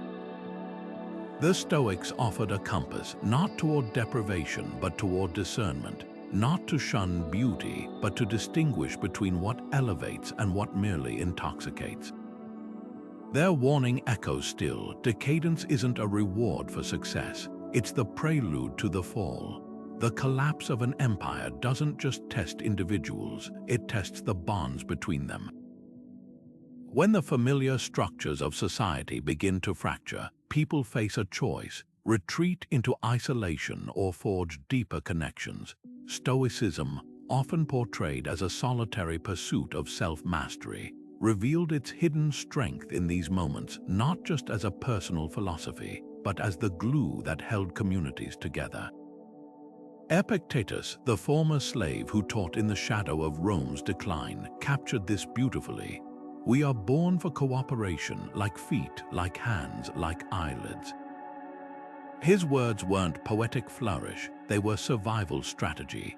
In a world where bread prices swung wildly and streets grew dangerous, Stoicism became the common language of mutual aid. Picture the scene, a neighborhood in late imperial Rome where the aqueducts no longer function and the grain shipments are unreliable. Instead of hoarding or panic, there's an unspoken code. The baker trades loaves for repairs from the blacksmith. The retired soldier organizes night watches. The midwife shares her knowledge with younger women. None of them quote Stoic texts, but their actions mirror its principles. They focus on what they can control, their collective resourcefulness, and accept what they cannot, like the distant emperor's indifference. This wasn't idealism, it was pragmatism. When the state fails, micro-communities rise, and Stoicism provided the mental framework to make that shift without despair. The ancient philosophical schools themselves functioned as prototypes for these networks. Unlike modern universities, they weren't just places of learning but intentional communities. The Stoic school in Athens, the Garden of Epicurus, even Plato's Academy, all blended discourse with shared meals, housing for students, and support during crises. When a plague struck or a political purge began, these weren't just intellectual hubs, they became sanctuaries. Compare this to today's book clubs, online forums, or recovery groups, spaces where people gather not just to exchange ideas, but to find solidarity in uncertainty. The medium has changed, but the human need remains, to know you're not weathering the storm alone. What made Stoicism uniquely suited for this role was its rejection of victimhood. While other philosophies of the time encouraged withdrawal or fatalism, Stoics like Musonius Rufus taught that hardship was best faced shoulder to shoulder. His lectures to Roman soldiers emphasized that courage grows when shared. A lone man may break under torture, but men who remind each other of their purpose endure. This ethos trickled down to everyday life. Guilds of craftsmen adopted Stoic mindfulness to navigate economic instability, while households practiced Seneca's advice on pooling resources. The philosophy's emphasis on oikeiosis, the kinship of all rational beings, translated into tangible aid when institutions crumbled. Modern parallels emerge in surprising places. During the 2008 financial crisis, groups like the Stoic Fellowship organized meetups where laid-off professionals reframed their job loss through Marcus Aurelius Meditations. More recently, pandemic mutual aid networks unconsciously echoed Epictetus' teachings, volunteers delivering groceries to the vulnerable focused on what they could do, their duty to neighbors, rather than obsessing over government failures. The through line is clear: when systems fail, philosophy becomes action, and action cements community. The deeper lesson here isn't about ancient history. It's about recognizing that resilience is rarely a solo endeavor. A Stoic approach to modern challenges, climate anxiety, political polarization, economic precarity, doesn't mean gritting your teeth in isolation. It means finding or building your philosophical tribe, people committed to supporting each other's growth amid chaos. Whether it's a Discord channel dissecting Seneca's letters or a neighborhood garden trading produce and childcare, the principle holds. Collapse doesn't have to mean fragmentation. Sometimes it's the pressure that turns isolated individuals into something stronger, a community forged not just by shared struggle, but by shared purpose. Epictetus, who knew firsthand how quickly fortunes could reverse, left us with the ultimate reminder: no one is free who has not mastered themselves, but no one masters themselves entirely alone. The ruins of empires whisper the same truth: what outlasts them isn't just great ideas, but the human connections those ideas inspired. The Stoic art of letting go begins with a radical admission that most of what we chase and fear lies beyond our command. Imagine Seneca, one of Rome's wealthiest men, writing to his friend Lucilius, "Hold everything loosely, possessions, titles, even life itself, as if they were borrowed." This wasn't mere rhetoric. After accumulating vast riches as Nero's advisor, Seneca voluntarily surrendered his fortune when political winds shifted, retiring to a modest life of study. His choice reveals Stoicism's core paradox. By releasing our grip on externals, we gain unshakable sovereignty over the only realm that matters, our inner world. History offers striking examples of philosophers who practiced this surrender not as defeat but as liberation. Take Cato the Younger, whose refusal to compromise with Julius Caesar's dictatorship cost him everything: his political career, his property, eventually his life. Yet his final act wasn't despair. It was a deliberate demonstration that principles could outlast power.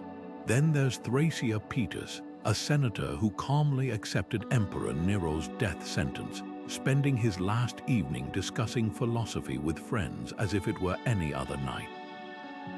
These weren't martyrs seeking glory, but Stoics proving a point. What looks like loss to the world can feel like victory to the liberated mind. The brilliance of Stoic detachment lies in its practicality. It's not about renouncing ambition or relationships, but about holding them lightly. Consider the modern executive who defines success by quarterly targets, only to spiral when markets crash. Contrast this with Epictetus' teaching. If you wish your children or spouse to live forever, you're a fool. You wish for things not in your power. His words sound harsh until you recognize their compassion. By accepting mortality's inevitability, we're freed to cherish moments without the agony of demanding permanence. The parent savoring a child's laughter today suffers less when that child leaves for college tomorrow, not because they love less, but because they've rehearsed the art of release. This philosophy becomes most vital in life's irreversible losses. A terminal diagnosis, a natural disaster, betrayal by someone trusted. Stoicism doesn't trivialize pain but reframes it. This was never yours to keep. Marcus Aurelius, grieving his mentor's death, wrote, "What was taken wasn't mine, it was on loan." His journal shows a man not suppressing grief, but channeling it into gratitude for what once was. The modern equivalent might be a laid-off worker reflecting, "My job wasn't my identity, it was an opportunity that served its purpose. So what might you need to release?" Status that no longer fits, resentment over past wrongs, the illusion that safety comes from controlling others. Start small. Next time traffic derails your plans, resist the urge to rant. Instead, whisper Epictetus' mantra, "This is outside my control, my frustration is optional." Gradually, apply this to larger things, a strained friendship, a fading dream. Ask not why is this happening, but what does this free me to become? The ultimate test comes when facing irreversible change. A fire destroys a family home. The Stoic doesn't weep over ashes but builds anew with what remains. A revolution topples a government. The philosopher adjusts their role without abandoning values. Detachment isn't indifference, it's the quiet courage to invest fully while knowing nothing is permanent. The lesson whispered by ruined empires and weathered Stoics alike: you lose only what you cling to. History reveals a curious pattern. The brightest philosophical flames often flicker to life just as empires begin to dim. Why does wisdom flourish when power falters? Crisis has a way of stripping away illusions, forcing societies to confront fundamental questions they'd ignored during times of plenty. Think of Athens after its devastating defeat in the Peloponnesian War. With its navy shattered and treasury drained, the city's golden veneer peeled back to expose gnawing uncertainties. No longer able to lean on military might or imperial prestige, Athenians turned inward, and in that space of vulnerability, philosophy thrived. Socrates, who had wandered the agora for years questioning complacent citizens, found his ideas suddenly resonating with new urgency. When the old answers no longer suffice, the human mind digs deeper.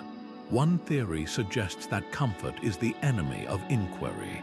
Prosperous empires breed a kind of intellectual laziness. Why question the system when it's working for you? But let the grain shipments fail or the barbarians breach the gates, and suddenly everything is up for debate. The Stoics understood this intimately. As Rome's borders grew porous and its institutions corrupt, philosophers like Epictetus didn't waste energy lamenting the empire's decline. Instead, they asked, what does it mean to live well when the world is coming undone? Their answers focus on what you control, accept what you cannot change, cultivate virtue regardless of circumstance. Weren't abstract musings. They were survival tools forged in the fires of instability. Hardship also democratizes philosophy. In stable times, deep thinking might be confined to ivory towers or aristocratic villas. But when societal structures crack, wisdom spills into the streets. Consider the merchant who'd never pondered Seneca's letters until inflation erased his savings, or the soldier who discovered Marcus Aurelius' Meditations after surviving a battle that shattered his unit. Crisis doesn't discriminate, it drags everyone into the arena of existential questioning. This explains why Stoicism, born in Greece but refined in Rome's twilight, resonated across classes. A slave like Epictetus and an emperor like Aurelius could find common ground in its principles because both faced the same human dilemma: how to preserve meaning when external markers of success crumble.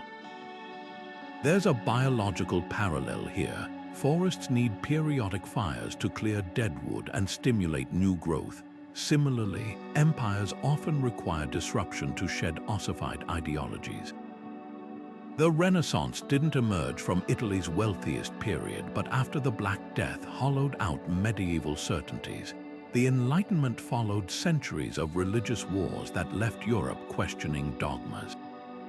Even today, personal breakthroughs often follow loss, the career-ending injury that forces an athlete to reinvent themselves, the heartbreak that inspires deeper self-reflection. Adversity, it seems, is the universe's way of demanding we evolve. Yet there's a crucial distinction between mere suffering and the alchemy of growth. Not everyone facing hardship turns to philosophy. Some spiral into bitterness or nihilism. What separates those who crumble from those who cultivate wisdom? The Stoics would argue it's the practice of prohersis, the disciplined exercise of choice in how we interpret events. Two merchants might lose their shops to an economic crash. One rails against fate, the other asks, what can I learn from this? The difference isn't in their circumstances, but in their willingness to engage those circumstances as students rather than victims. This brings us to philosophy's greatest gift during decline. It offers agency when control is slipping away. An empire's collapse can make individuals feel like specks in a storm. But teachings like Stoicism reframe the narrative. Yes, you can't stop the barbarian invasions, but you can choose whether to meet them with courage. You can't prevent the plague, but you can decide how to care for your neighbors. In this light, philosophy's golden ages aren't just reactions to crisis. They're rebellions against despair. The unbroken thread from Zeno to Aurelius to modern resilience researchers is the recognition that meaning isn't found in avoiding storms, but in learning to dance in the rain. So the next time you face your own miniature empire's end, a failed project, a shaken belief, a life pivot, consider the Stoic invitation. Don't ask why this is happening to you. Ask what's happening through you. The most profound growth often begins when the ground beneath us gives way, leaving no choice but to build anew, this time on bedrock rather than sand. Fear was the uninvited guest at every Roman banquet in the empire's final days, the whispered anxiety behind the laughter, the tension in the grip around wine cups. But the Stoics didn't just endure fear, they dissected it, turning it into fuel for clarity. Seneca, watching Nero's paranoia unravel the Senate, wrote what might be history's most counterintuitive survival manual: what you fear is already here. His point wasn't pessimistic, it was tactical. By confronting the worst-case scenario head-on, you strip it of its power to paralyze. Imagine a merchant in Pompeii practicing this as Vesuvius's ash began to fall. Rather than panicking over lost goods, he'd rehearsed this moment mentally for years. His ledger's final entry reads not with despair but resolve. If the city burns, I'll carry what matters: my hands, my wits, my breath. Negative visualization, the Stoic exercise of imagining worst-case scenarios, wasn't morbid obsession. It was psychological inoculation. Soldiers stationed along the Rhine frontier would visualize their forts overrun, not to invite disaster, but to prepare their response. A father might envision his child's death, not to dwell on grief, but to fully cherish each present moment. This practice, known as premeditatio malorum, transformed fear from a specter in the shadows to a known quantity, measured and managed. Modern psychology confirms its power. Studies on stress inoculation training show that mentally rehearsing challenges reduces their emotional impact when they arrive. The Stoics were pioneers of exposure therapy long before the term existed. But here's where Stoicism diverges from modern positivity culture. It didn't promise to eliminate fear, it taught how to act despite it. Consider the difference between a Roman senator trembling at rumors of his impending arrest versus one who'd already visualized the prison cell. The first might beg or bribe, hastening his downfall. The second, like Epictetus, would use his final hours to comfort his family and finish his writings. Fear didn't disappear, but its grip loosened enough for courage to breathe. Epictetus, who began life in chains, framed it bluntly: death is terrifying only until you realize it's inevitable, then it becomes irrelevant. The brilliance of this approach lies in its scalability. A teenager today might use negative visualization before a college interview, imagining rejection to steady their nerves. A CEO could mentally rehearse a product's failure to make clearer decisions under pressure. The technique isn't about predicting the future, it's about expanding your capacity to handle whatever comes. Seneca's letters reveal a man constantly testing himself. Poverty may come. Then I'll learn the difference between wants and needs. Exile, I'll discover new lands. By reframing feared events as opportunities to practice virtue, he turned dread into a kind of grim curiosity. Yet Stoicism's real masterstroke was distinguishing between productive and destructive fear, the flutter in your chest before speaking truth to power. That's your compass pointing toward growth, the gnawing anxiety over stock market fluctuations, a signal to focus on what you can control. Marcus Aurelius' journal is filled with this discernment. The obstacle becomes the way isn't a platitude, it's a filter for separating useful tension from pointless worry.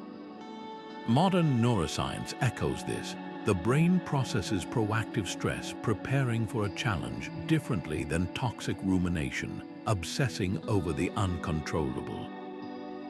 So how do we apply this today? Start small. Next time you catch yourself spiraling over a potential crisis, a layoff, a breakup, a health scare, pause. Ask Seneca's question: what if this happened? What would I actually do? Map out the steps. You'll often find the anticipation worse than the reality. Then go further. Borrow the Stoic practice of fear setting, writing down not just the worst outcome, but your potential responses.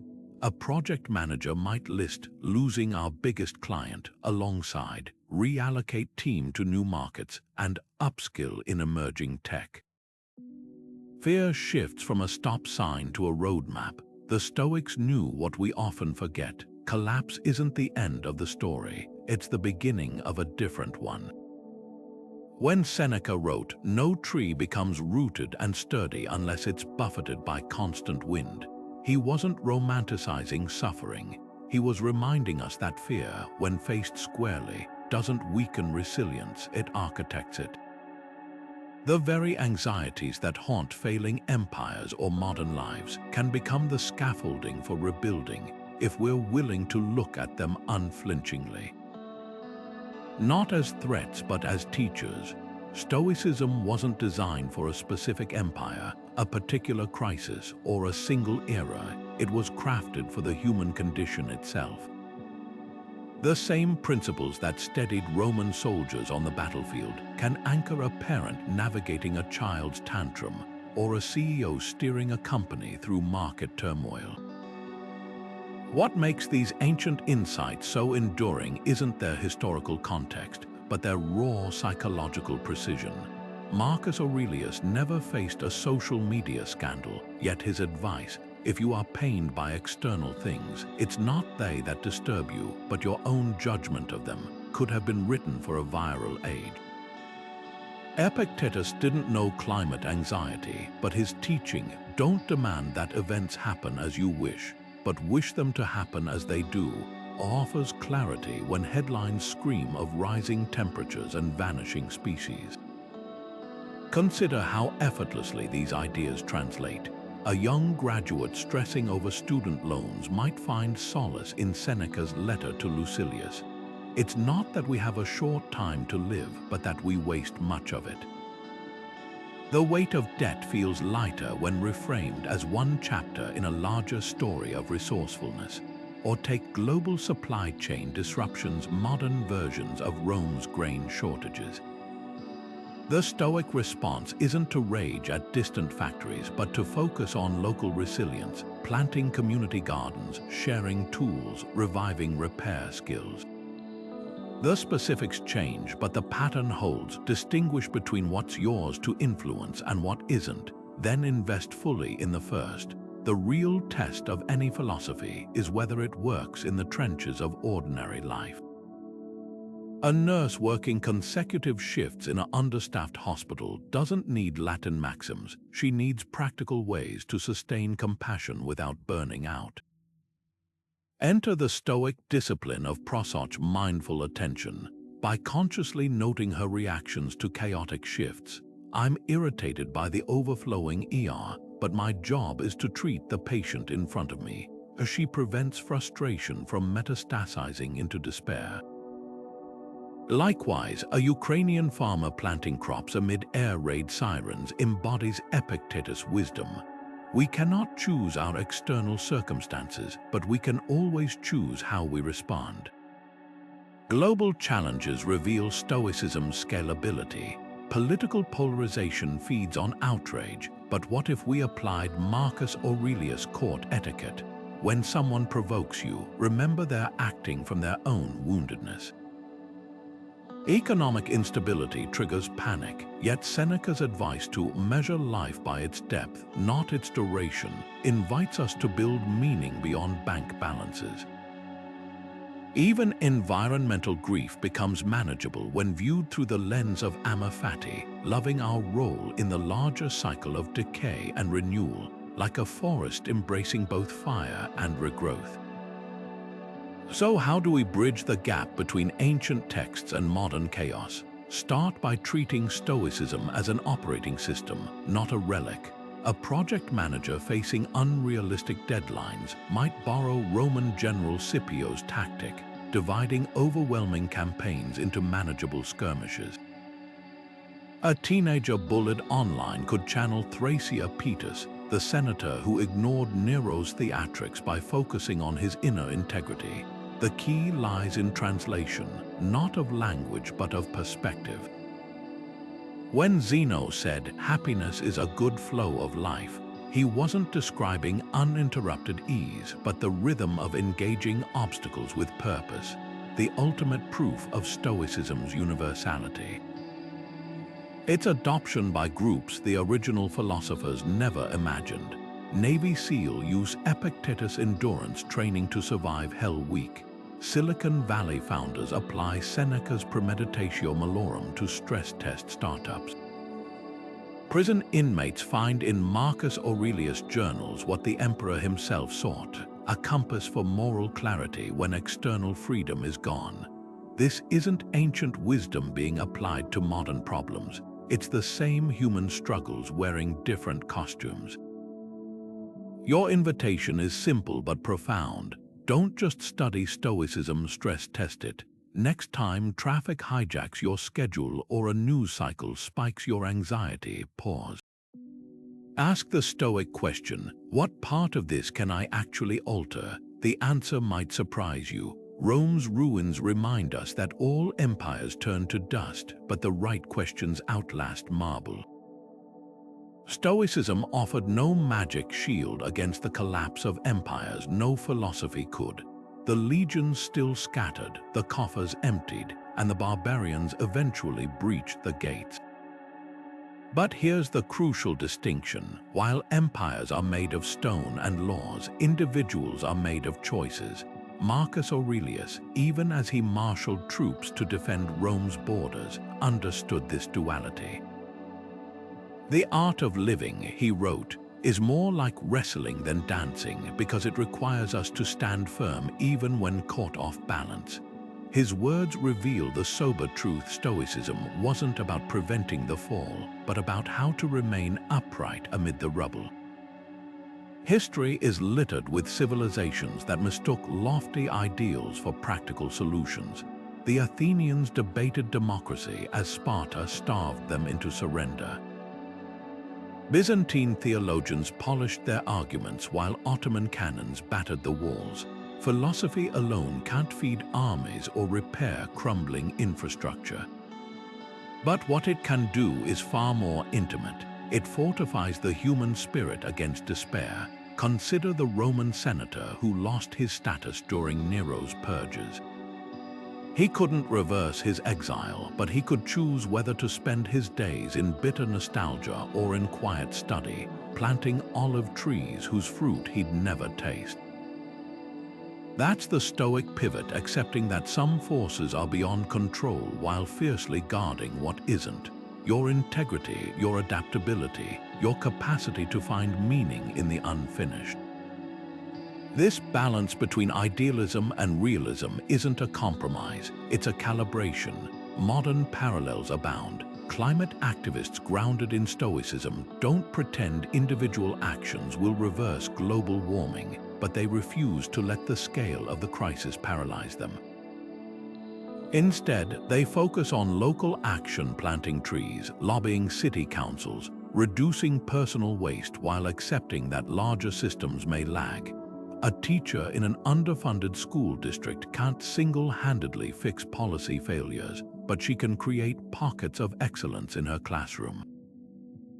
Stoicism's power lies in this dual vision, seeing the world as it is while laboring to make it what it could be. Marcus Aurelius embodied this tension daily.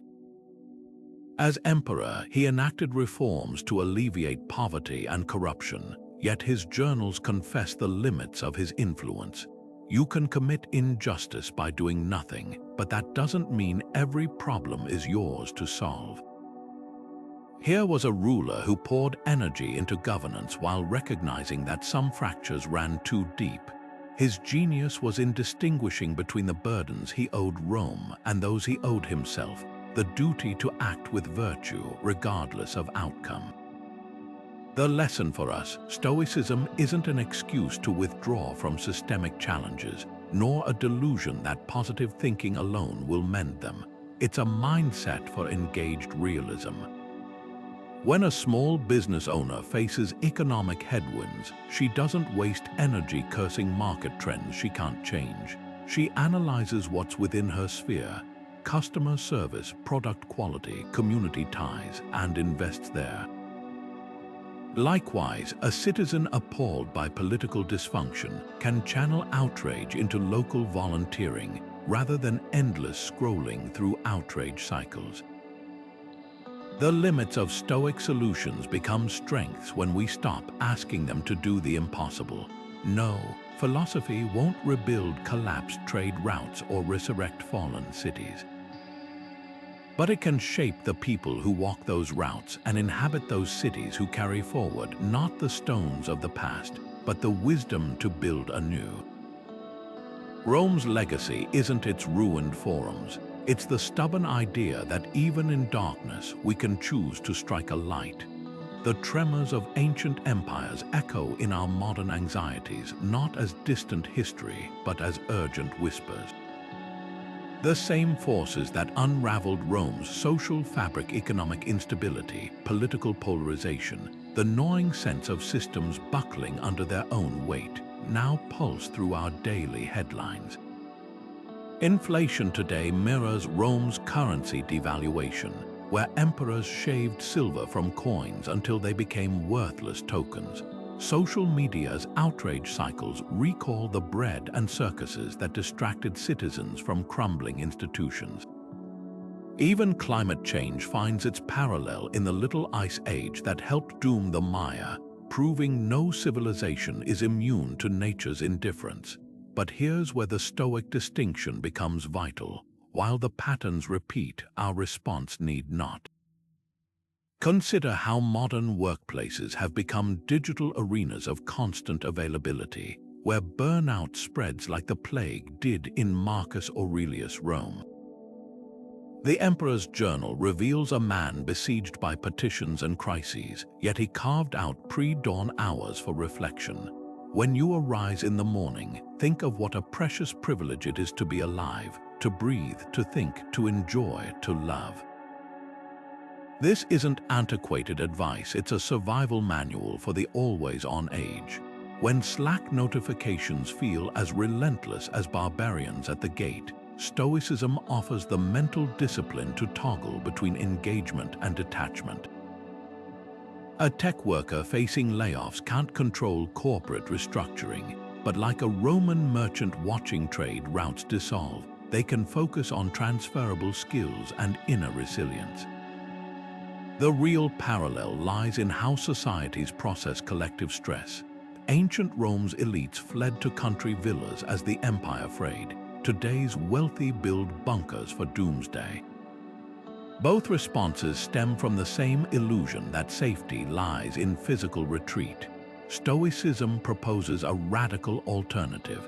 Security grows from psychological flexibility.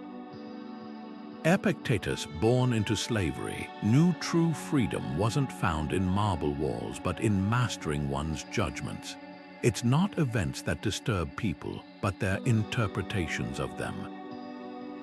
This explains why Stoic practices are surging in Ukraine's bomb shelters and Silicon Valley boardrooms alike. Air raid sirens and stock market crashes test the same human capacity to distinguish between what's ours to change and what requires acceptance. What makes this philosophy uniquely suited to modern chaos is its rejection of false binaries. Social media amplifies extremes, outrage or apathy, blind optimism or nihilism. Stoicism charts a middle path. A nurse overwhelmed by staffing shortages might feel torn between quitting entirely or sacrificing her health. The Stoic reframe. I can care deeply without martyring myself. This echoes Seneca's letters to overworked officials. No one is wise who gives their best to strangers while their family gets the exhausted remnants. The balance between duty and self-preservation isn't new. It's ancient wisdom repurposed for modern burnout. The most profound parallel emerges in how civilizations measure progress. Rome's leaders obsessed over territorial expansion while ignoring internal decay, a myopia mirrored in today's GDP fetishism and endless growth paradigms. Stoicism's counterpoint came from Musonius Rufus, who taught that true prosperity isn't counted in coins but in character. Virtue isn't theoretical, it's the farmer planting trees whose shade he'll never sit under. This ethos ripples through today's effective altruism movement and sustainability initiatives, proving that some values transcend time. Your turn to reflect when you scan the news: climate disasters, economic tremors, social fractures. Do you see only collapse or also the cracks where light gets in? The Stoics would urge the latter. Just as Rome's fall birthed medieval monasteries that preserved knowledge, our disruptions create space for reinvention. A community garden thriving in a vacant lot, neighbors sharing skills during blackouts, entrepreneurs building circular economies. These aren't just survival tactics. They're the modern expression of an ancient truth: empires end, but human ingenuity doesn't. The question isn't whether our systems will transform. They always do, but whether we'll face that transformation with dread or deliberate courage. That choice, more than any external circumstance, determines who weathers the storm and who gets swept away. Stoicism never promised to stop the tides of change, only to teach us how to stand steady as they roll in. Imagine a ship captain caught in a storm. She can't command the waves or the wind, but she can adjust the sails, steady the rudder, and keep her crew focused.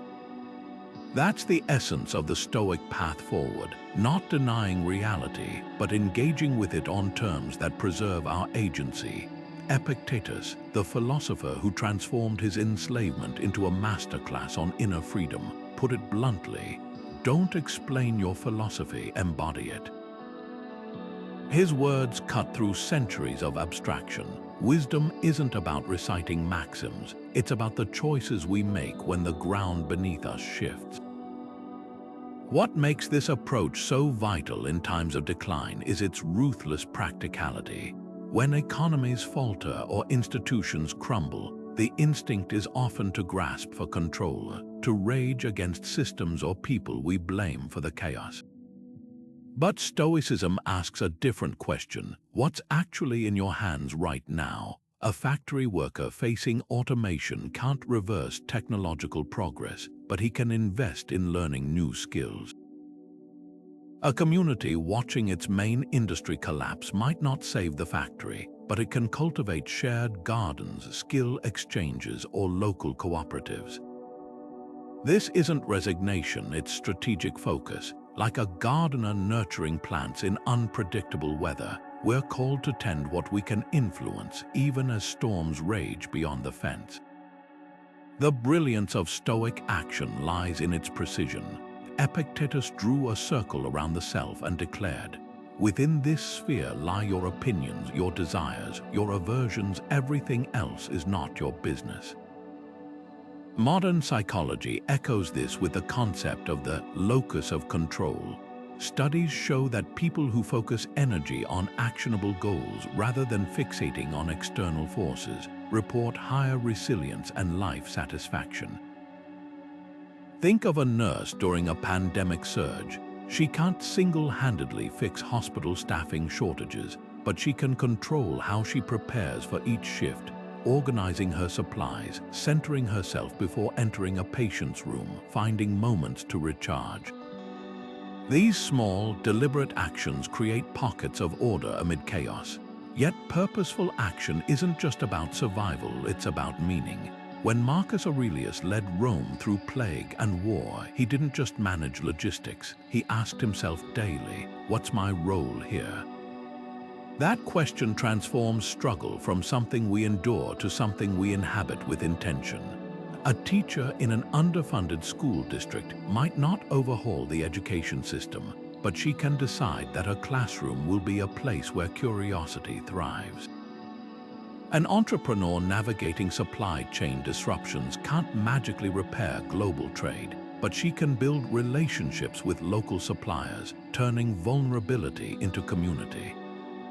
The Stoic path forward demands a subtle but profound shift from asking, "Why is this happening?" to "What can I do with this?" When the Roman senator Thrasea was sentenced to death by Nero, he used his final hours teaching his students philosophy and comforting his family.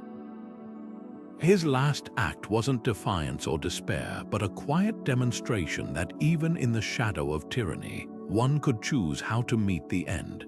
Modern equivalents abound: the cancer patient who starts a support group, the flood survivor who organizes neighbors to rebuild.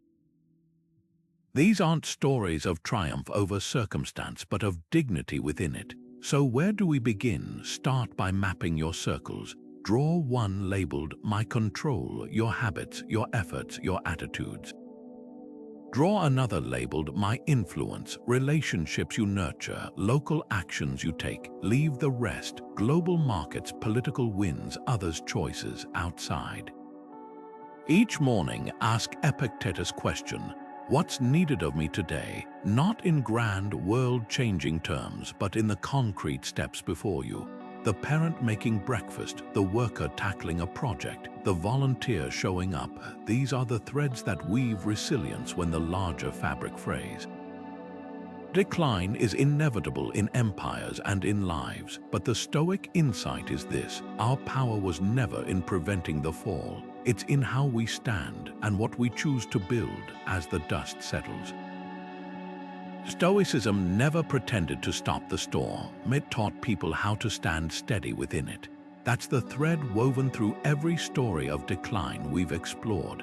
From Marcus Aurelius guiding Rome through plague and war, to Seneca facing Nero's tyranny with unbroken resolve, to ordinary merchants and soldiers finding agency when the world crumbled around them.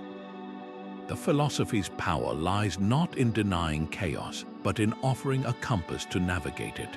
When external systems fail, whether it's an empire's economy or a modern career path, the Stoics remind us that meaning isn't found in controlling the uncontrollable, but in cultivating an inner citadel no invader can breach. What makes these ideas timeless isn't their ancient origins, but their brutal practicality. Inner resilience isn't some abstract ideal. It's the daily practice of distinguishing between what's yours to change and what requires acceptance. Think of the Ukrainian baker who keeps his shop open amid air raids, focusing not on the bombs he can't stop, but on the bread he can bake. Or the single parent working 2 jobs who frames each exhausting day not as a sentence, but as a testament to their love. These aren't grand gestures, they're quiet applications of Epictetus's dictum. We cannot choose our circumstances, but we can choose how we meet them. The true legacy of Stoicism isn't preserved in marble or manuscripts, but in its radical relevance across centuries. A Silicon Valley CEO and a Roman general faced different battles, but the same human struggle: to lead without being corrupted by power. A student battling anxiety and a Pompeian merchant watching Vesuvius erupt share the same need: tools to face uncertainty without unraveling. This is why Stoicism outlasted empires. It speaks to the core of what never changes: our search for stability in a world that refuses to stand still. Marcus Aurelius left us a clue to this endurance in his final written words: waste no more time arguing what a good person should be. Be one. It's a call to action that transcends eras, not to merely admire wisdom, but to embody it in how we respond to setbacks, treat others amid scarcity, and find purpose when old roads vanish. Your challenges today, whether burnout, loss, or societal upheaval, are just new verses in an ancient song. The question isn't whether you'll face storms, but whether you'll let them erode or elevate you. So here's your invitation: don't just consume these ideas, stress test them. Next time life narrows your options, ask the Stoic questions: what part of this can I actually influence? What strength might this friction reveal? Share your stories in the comments. How have you turned obstacles into fuel? Because the real lesson of history isn't that empires fall. It's that people rise, and the same philosophy that steadied Rome in its twilight can steady you in yours. The fire that melts wax tempers steel. Which will you